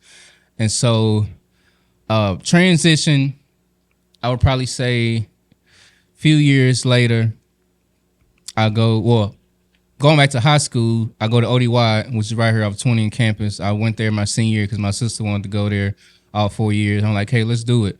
And so I go there and trying to find my way in, kind of like how it's almost like, even though there's a crowd of people, even though you're in a room, you still can feel alone. Yes. In a sense. Yes. And so even though I'm around all these crowd of people, I'm at a new school. It's a new environment. I'm trying to feel my way in. I'm like, okay, what does this look like? And then even in the midst of that, we had Hurricane Katrina. So now you got people from New Orleans coming to Texas. We got this gold dynamic. We fighting all day, every day, because they're trying to take over our territory. And so you got all this commotion and chaotic things going on. And so I get there, man. And I went back to what I already knew. I'm like, man, I'm going to keep dancing. Yeah. I'm going to find my way in somehow. And so, that's how they got to know me at ODY. True story. Bobby Green, who was a part of the Neon Flame ministry, who still is, and him and Brandon. That's actually how I was introduced to Bobby. Word got around high school that I was a better dancer than Bobby. I'm sorry, brother. I mean, we had this conversation already. That's what they said. That's what they said. And so we literally had a dance battle on the hallway to see who was the better dancer. Mm-hmm. And that's how our connection started. Mm-hmm. And so we formed that. And then as we graduated high school, I think this when the pivot happened for me. I believe if it wasn't for Brandon Agent, Bobby Green, Sharice, Chris, Christy, all of us who formed the Neon Flame Mind Ministry, I don't know if I'd be here standing. Yeah. I don't know if I would be on this path. Yeah. I don't know if I would be doing what I'm doing. I would probably still be hanging around these suckers, these knuckleheads, either in prison, either with multiple babies, either just doing things that I had no business doing. But I'm so grateful, man, that God allowed me to connect with Bobby and Brandon and form the Neon Flame Mind Ministry, man. And that's when I really, really found my love for the Lord. And in that process, not having that dominant male figure, my overseer, William O'Neill, would probably be, rest in heaven, Pastor Paul Gardner, who had the church off of M20, the filling station. And so I was introduced to him through Bobby Green because Bobby had a connection with him. He's having Bible studies at his home. Mm-hmm. They don't have a building yet. They're trying to start their ministry. I'm getting to know him. I'm getting to know his wife, Aunt Kalisha, rest in heaven, who passed away 2 years later after him. He passed away in 2020. She passed away in 23. But yeah, I'm getting to know them. I'm growing with them. And that's when I really gave my life to the Lord in their living room, man. I remember just breaking down in tears and just letting it all out. If Bobby would tell you, like, man, you had a demon in you. I probably did, bro. I don't know what was going on in that moment, man. I'm screaming, I'm shouting, snotty nose, tears, just mixed emotion, man, in his living room, man. So I was so grateful to move forward in that space and build a connection with Pastor Paul Gardner. Even before he got the building, he gets the building. Me, Bobby, and Brandon were helping them, put it together, because this ministry is work. We know that. It takes a lot. And so, I was grateful for his relationship. And then from there, Neon Flame took off. He gave us opportunity to minister, in his home. He pushed us. He stretched us. He would be up there in the church with us late nights putting together these pieces. We dog tired. Mm-hmm. Now, the thing is about the process, people see how gifted I am now, but they don't know. So when we first started Neon Flame Mind Ministry, me and Bobby were working morning shift jobs. So we getting off around, I would say 2:30, 4:30ish. Brandon worked at an elementary school as a janitor at the time, right here off of 35. I can't remember the school. He worked the night shift. He would go in from 3 p.m. to 12 a.m. Mm-hmm. And so while he's going to work, we getting off and we sleep. Mm-hmm. And so when he get off of work, like, hey, it's time for practice. Negroes get up. Yeah. So we getting up with attitudes because we got to be at work the next morning. Yeah. And so we meet with Brandon and Chris and Sharice had an apartment off of Hewlin. Their mama, shout out to your mother, Chris, for allowing us to use her space. They had a what comes in the apartment? The fitness room. Okay. So she would always give us a key to the fitness room if nobody was in there. We would use that room to practice. I'm talking about we wouldn't leave. If Brandon's getting off at 12, 12:30, we meeting him. We wouldn't, if we were really, really trying to get something done, we wouldn't leave until 4:35 a.m. in the morning. Knowing that me and Bobby got to get up and go to work. Sacrifice, process, perseverance, all of that, man. So people see the work that I'm doing now, but they don't understand what we all did back then to make this work. Yeah.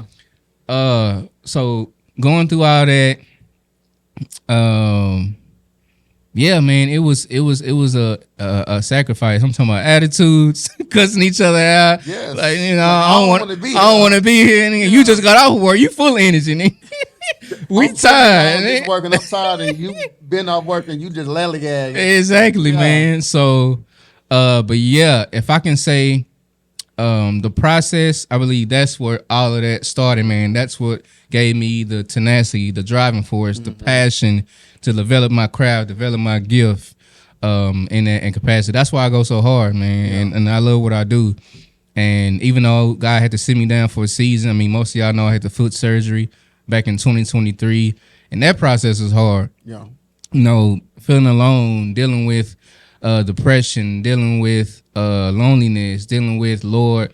And I think I shared this on one of our previous shows. I was grieving as if I almost lost a loved one. Yeah. I was grieving the loss of life. Yeah. Asking God, will I ever get back to what I was again? Yeah. And so, that's the context of where everything came from. Man. In that process of wondering, will I ever gain it back? What made you, or what gave you the reassurance to stay focused on a goal, even though that goal looked like it was all the way down the street? Whew. I would say my wife. Yeah. Yeah. Which is about to be my next question. Yeah, my wife. You have a thing with living rooms. You gave your life to God, crying and snotting in the living room. Right. He's stupid. You got married in the living room. In the living room. Let's keep it going. Like, yeah, that's a true story. I think that God has a peculiar way of working with you in a way that's not the traditional, because, you know, most times now people, you know, they come into an actual church to get that deliverance or to give their life to God. Today ain't nobody trying to get married in no living room. They trying to do the whole festival exactly thing. Like, yeah, what made you able to say, okay, God, I'm satisfied with if I have to give my life to you here. I'm satisfied if I have to celebrate my wife here. Like, instead of wanting the grandiose thing. Well, number one, when me and Tamika first got to New Life in Christ, overseer William O'Neal, I think cancer had just came back for the second time, I believe, and he was in his decline, but man, his fortitude, his tenacity, like this man was still preaching and teaching in his home, man, on the bed, or even will come to Bible studies and Wednesdays and still preach and teach. And so being under his leadership and seeing him from afar was amazing. And then number two, he wasn't having it.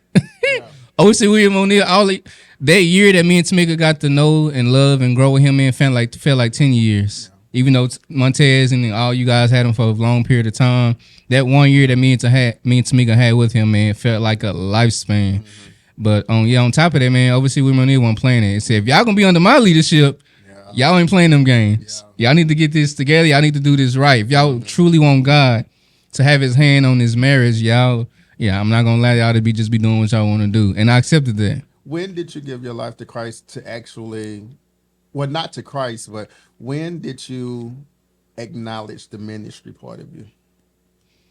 Ooh, that's a good question. When did I acknowledge ministry? I would probably say going back to the Neon Flame Foundation. That's when I really, really found my love, for ministry. Knowing that God can take something that's damaged, that's broken, that's contaminated, and use it for his good. Like, if you think about, I always use this analogy. If you think about gumbo, in order for... I was going to make you mad a couple of days ago because I was going to send you a picture because I just made one. Oh, my God. God. I got you Sunday. Well, I need that. We need that. No, we can't have it. You can have it. Oh yeah, that's right. He can't have it. He can't have it. We're going to eat all. So my analogy has always been, when you think about gumbo, you have the seasoning, you have the spices, you have the veggies, you have the meats, all these different things that make up gumbo, but you don't eat them things by themselves. Yeah. You don't eat seasoning by itself. It's nasty, disgusting. You don't eat the raw shrimp by itself. No. But the moment you put it in the pot, blend it all together, get the seasoning right, get the meat right, get the texture right, let it marinate, and then come back and eat it, it comes out better than what it was before. And so Yeah, that's it. Did you have to sacrifice friends? Oh, extremely yes. So Of course. there's a lot of people who may either listen to the audio or see the video who know I have a calling on my life, but if I accept the calling, it may cause me to have to lose people who have been in my life all my life. How did you handle the process of after you was like, okay, God, I know I'm not like them, or they not like us, because They not like us. So how did you handle that process to knowing you're gonna lose, still say, God, you got me?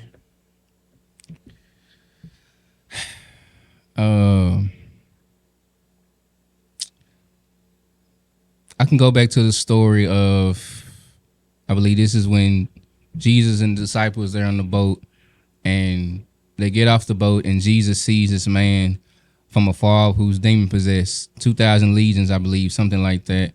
And so Jesus speaks to him. The 2,000 legions come out. They go wherever they go, and after he's freed from all these demonic, legions, the text says that he's settled, he's clothed in his right mind, and right after said the people were afraid. And so the revelation is, what do we do when the best version of ourselves become a threat to others? Yeah. They wasn't saying nothing while he was demon possessed. Walk Wait, heaven, say it again. What do you do? What do you do when the best version of yourself becomes a threat to other people? They weren't saying nothing when this man was in shackles. They weren't saying nothing when this man was at the cemetery cutting on himself. They weren't saying nothing then. They were silent. Yeah. But the moment he's settled, the moment he's free, the moment he's clothed in his right mind, the moment he comes to himself, then the text says they were afraid. Yeah. What do you do when the best version of you becomes a threat to other people? Yeah.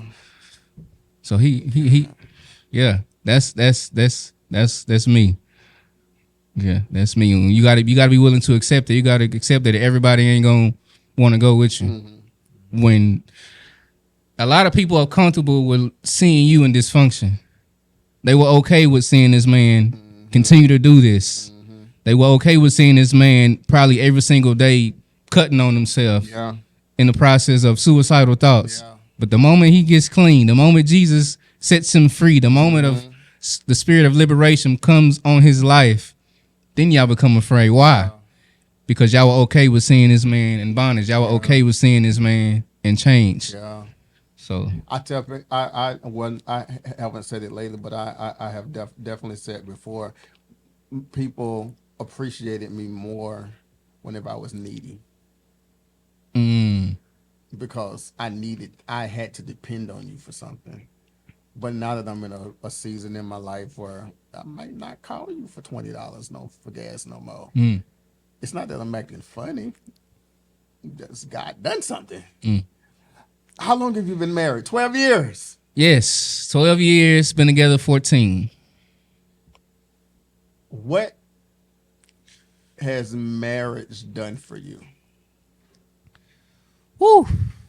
Man, so much. Keeping in mind, you still hella young. So much, bro. So you got married even younger. 23. What did it do in 12 years, 23, when you had your choice to say, I want you, and you at this time, and then by the time they leave, I want you, and you.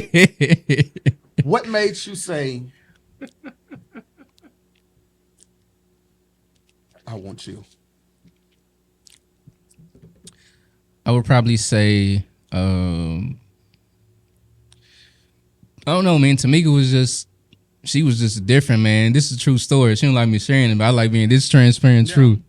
So we actually met on a dating website. I think it was called Tagged at the time. And so, yeah, Tagged. Yeah, Tagged. And so in that process, I'm still wilding out. I'm still in the club, still chasing women, mess around women, all these different things, ladies, man. And so I'm on here, you know, doing my usual. I'm like, man, let me see what tenderoni I can get off this website. Yeah. Let me see who gonna give me their number, man. We can make something happen. And so the crazy part is, so on certain websites, you can filter it, you know, see what you're looking for, whether it be out of state, whether it be Texas, Arkansas, whatever the case may be. And for some reason, I don't even remember even looking in California, but her name came across the screen. I was like, okay. And I already knew the height that she was. I ain't had no problem with it. I didn't have no problem dating, you know, and tall women and stuff like that. And so, just for the people that don't that don't know. How tall is to me? 6'3". And how tall are you? 5'4". I love it. I promise I do. I'm from the country. I used to climb trees. Climb trees. Yeah, man. Michael Jackson was the only one trying. I used to climb trees for a living, so I understand where you're coming from. Yeah, brother. And so that happens. And so she moves out to Texas in 2010 or 11-ish, one of them. She was going through a lot of family issues, family trauma. And so she's like, man, I want to turn over a new leaf. Let me come out here to Texas. And I think at the time she was staying with one of her cousins who lived in Dallas. And so we connected. We exchanged numbers from the website. You know, we chopping it up. And she gets out here. And before we even got serious, she was talking to a guy who was playing. He was on the practice squad for the Seattle Seahawks. And so I think I was kicking it with a friend of mine, Epiphany, who and I were real close at that time. We hanging out. And she texted me. She let me know she's in Texas. But she couldn't hang out, I guess, with old boy because they had a curfew. You know, football play, you know, athletes have curfews, can't be out too late. And so I like, man, you want to hang out? I'm like, yeah, let's hang out. So we ended up meeting at the Razzoos downtown Fort Worth. Yeah, we ended up meeting. Yeah, Sundance Square. That's where we was at. And like I said, I knew she was that height. Yeah. But it's different when you see it in person. Oh, different ball. I saw it for the first time, I was like, the air up there. Oh, God. And so I'm pulling up. I think she's already there. She's eating whatever. I get there. We chopping it up. And around that time, you know, I was on beer heavy, you know, Bud Light Lounge, all that stuff. And so I'm sipping, you know, we getting to know each other. And then she gets her go to the restaurant. I'm like, dang, you tall. I saw it online, but I didn't know how real this was. Now I get to put it in perspective. Now I can put it in perspective now. And so, from there, bro, the rest is history. She ended up living in Dallas, right off, not too far from you, 635 in Skillman. Yeah. Street over. Yeah, 635 in Skillman. I think it is a Denny's that's right there.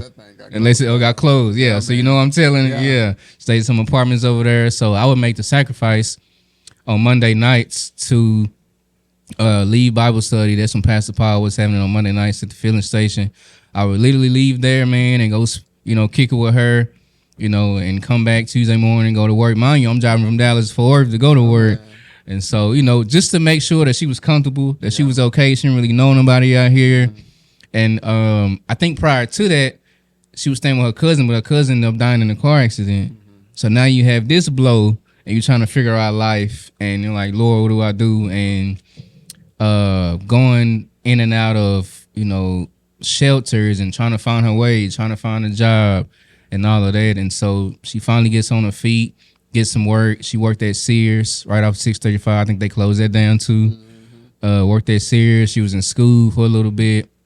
And so, yeah, I'm just doing any and everything that I can to, you know, make sure she's comfortable and we were building that relationship. But a lot of things that we did to bond, we would go to the movies, we would go to the pool halls and shoot pool, just, you know, build camaraderie, be a relationship. And then from there, man, yeah, the rest is history. And we've been friends ever since. So I know whenever Montez was talking, he was shared how he was in a single parent home and you said the same. How were you, or where did you get these gentlemanly, husbandly duties that you're doing just in, as the old folks say, courting her?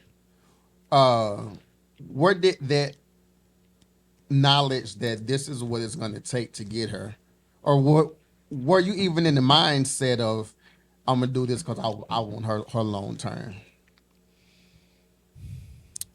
Yes, I was. I remember, and we in the. Child, he smiled. Did you see that big old smile that hit that face? What? That man turned into That's the the Kool-Aid man. Kool-Aid smile. Y'all. That's the Kool-Aid smile. Yeah, I remember in the beginning stage of us dating and courting. You know, it was getting so serious to where she was like, "Okay, what we doing? Yeah. You know, we gonna make this for real, or you just gonna keep calling me your girlfriend?" Yeah. Yeah. You gotta ask her. She tell you the truth, and I was like, "Yeah, I need to lock in." But the difference with Tamika was,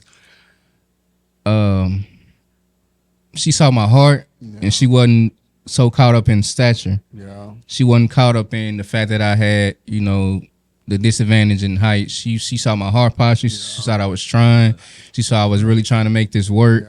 You know, and so yeah, it was uncomfortable for a season in the beginning because we would go out in public every now and then, and you know, people looking at us funny, people looking at us weird, and so now I'm battling with insecurities. Yeah. So she may be battling with some insecurities because I think the tallest dude she dated, she told me was like 6'6", 6'8". You know what I'm saying? So having somebody Different, yeah. that's a whole that's Yep. right.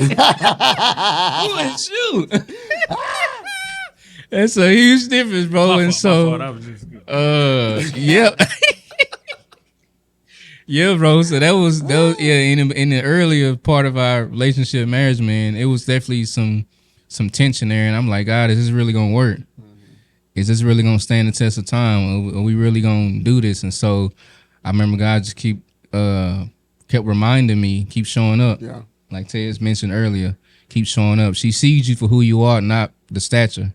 So a part of that process, because in 2025, there are some relationships where the woman making more money than the man, or the woman working and the man just sitting home doing nothing but still wanting to run things. Mm-hmm. What made you, and you can probably speak on her behalf too, whenever the looks or the comments or whatever because of the height, stature, like things, because like something like that would make the insecure person be like, I like you, but what? Yeah, I didn't sign up for this. Right. I didn't sign up to be somewhere with a person that I know I love, and every time I step out with you, we getting looks like we not even from Earth. For the man that's probably not making as much as the wife, or the wife that was born with a silver spoon, and the man that was born in the hood, but they met in between. Like, what made y'all want to say, let them look? But 12 years down the line, look at us now.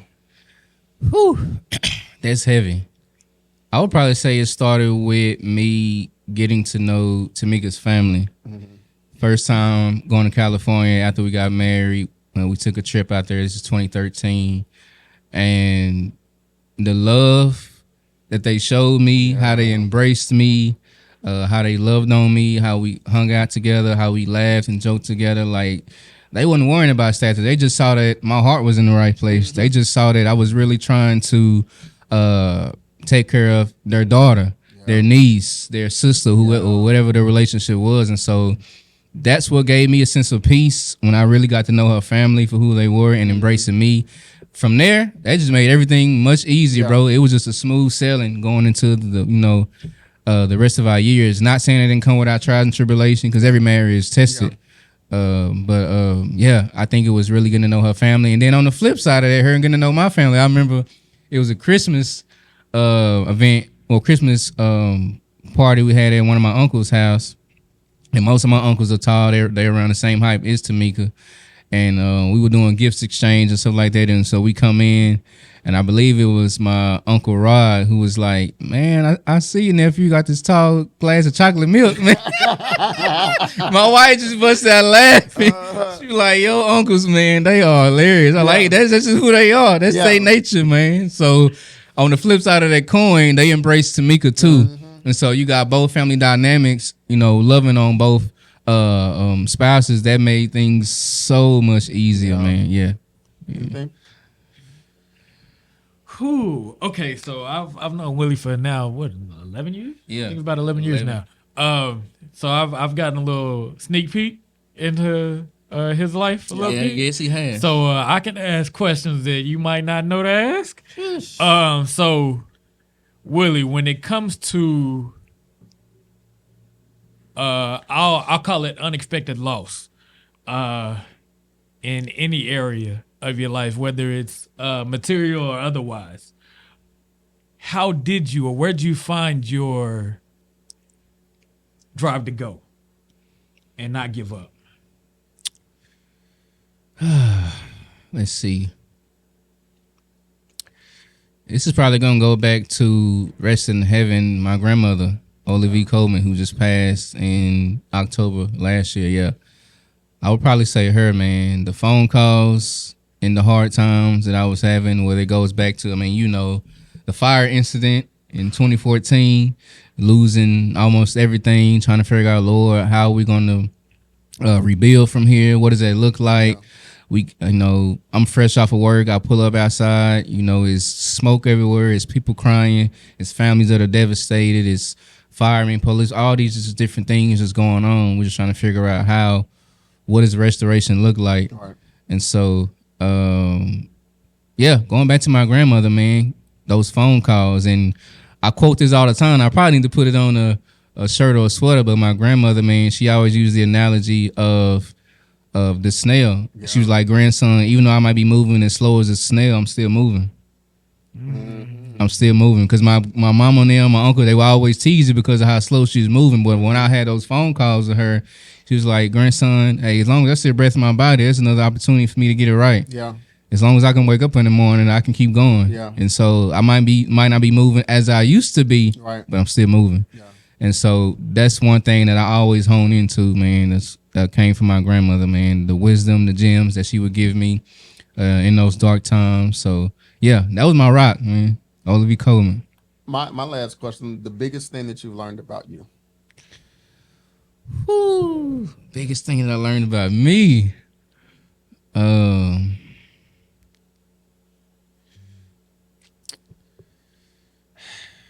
Stop beating yourself up.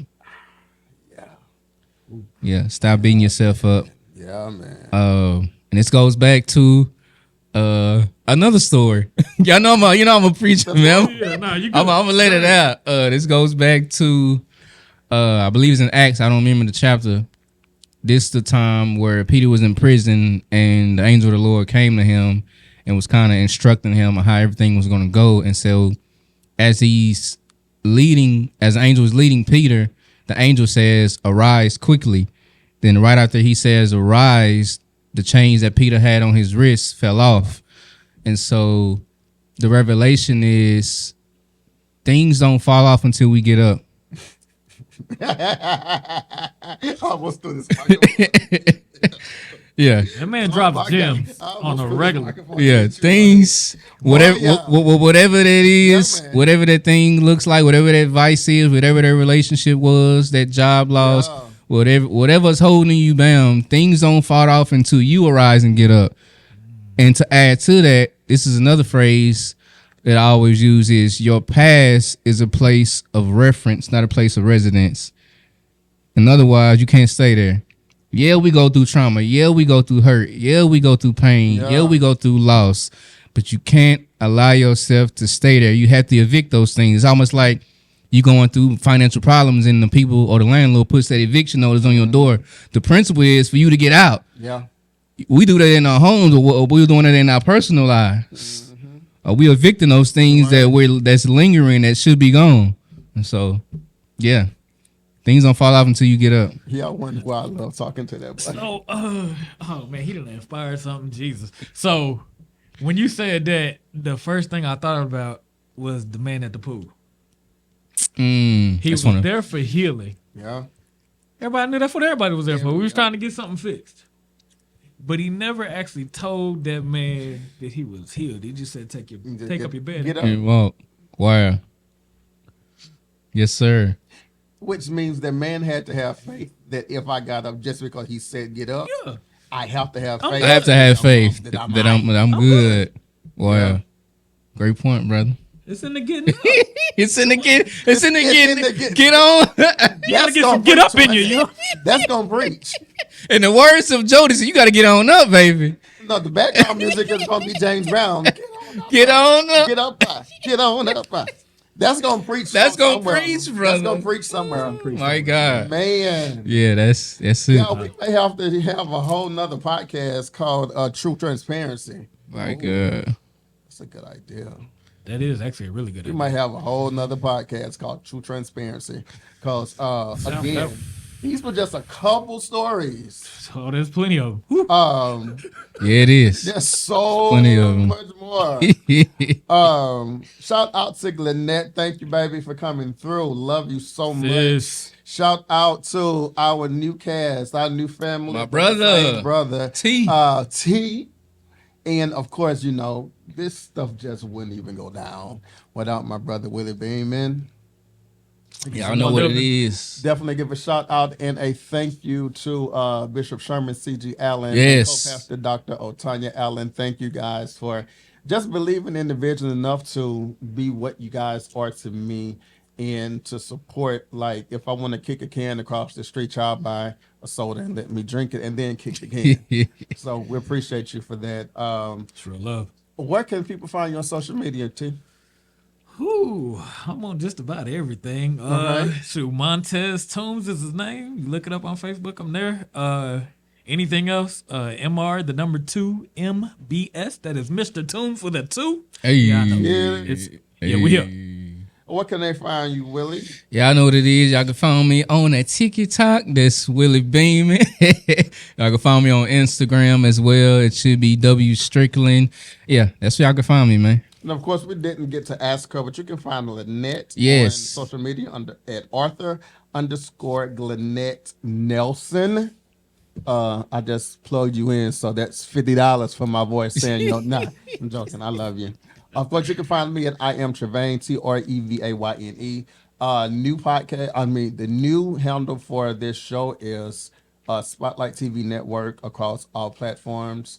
Want some R&B music? I am Trevayn. Holla at your boy. Hey. I am encouraged that today's show will not only educate, entertain, but will also inspire. So if you know someone who is going through something, just share it, because you never know who's on your timeline that's going through something that needs to know. So whether it's the full show, whether it's a segment, or whether it's a reel, do me a favor and share this. Also, I wanted to let you guys know that we have launched Spotlight TV Network, which is our own platform mirroring Tubi and Netflix, that is available. SpotlightTV.nowcast.cc. We'll have our domain to redirect with that soon.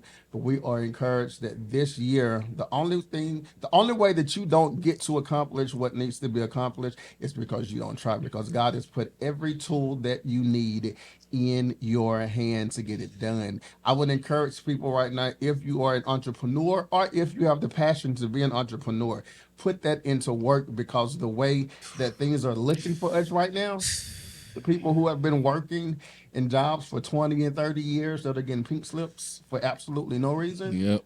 Walking It about. is best to be able to say, you can't fire me because you didn't hire me.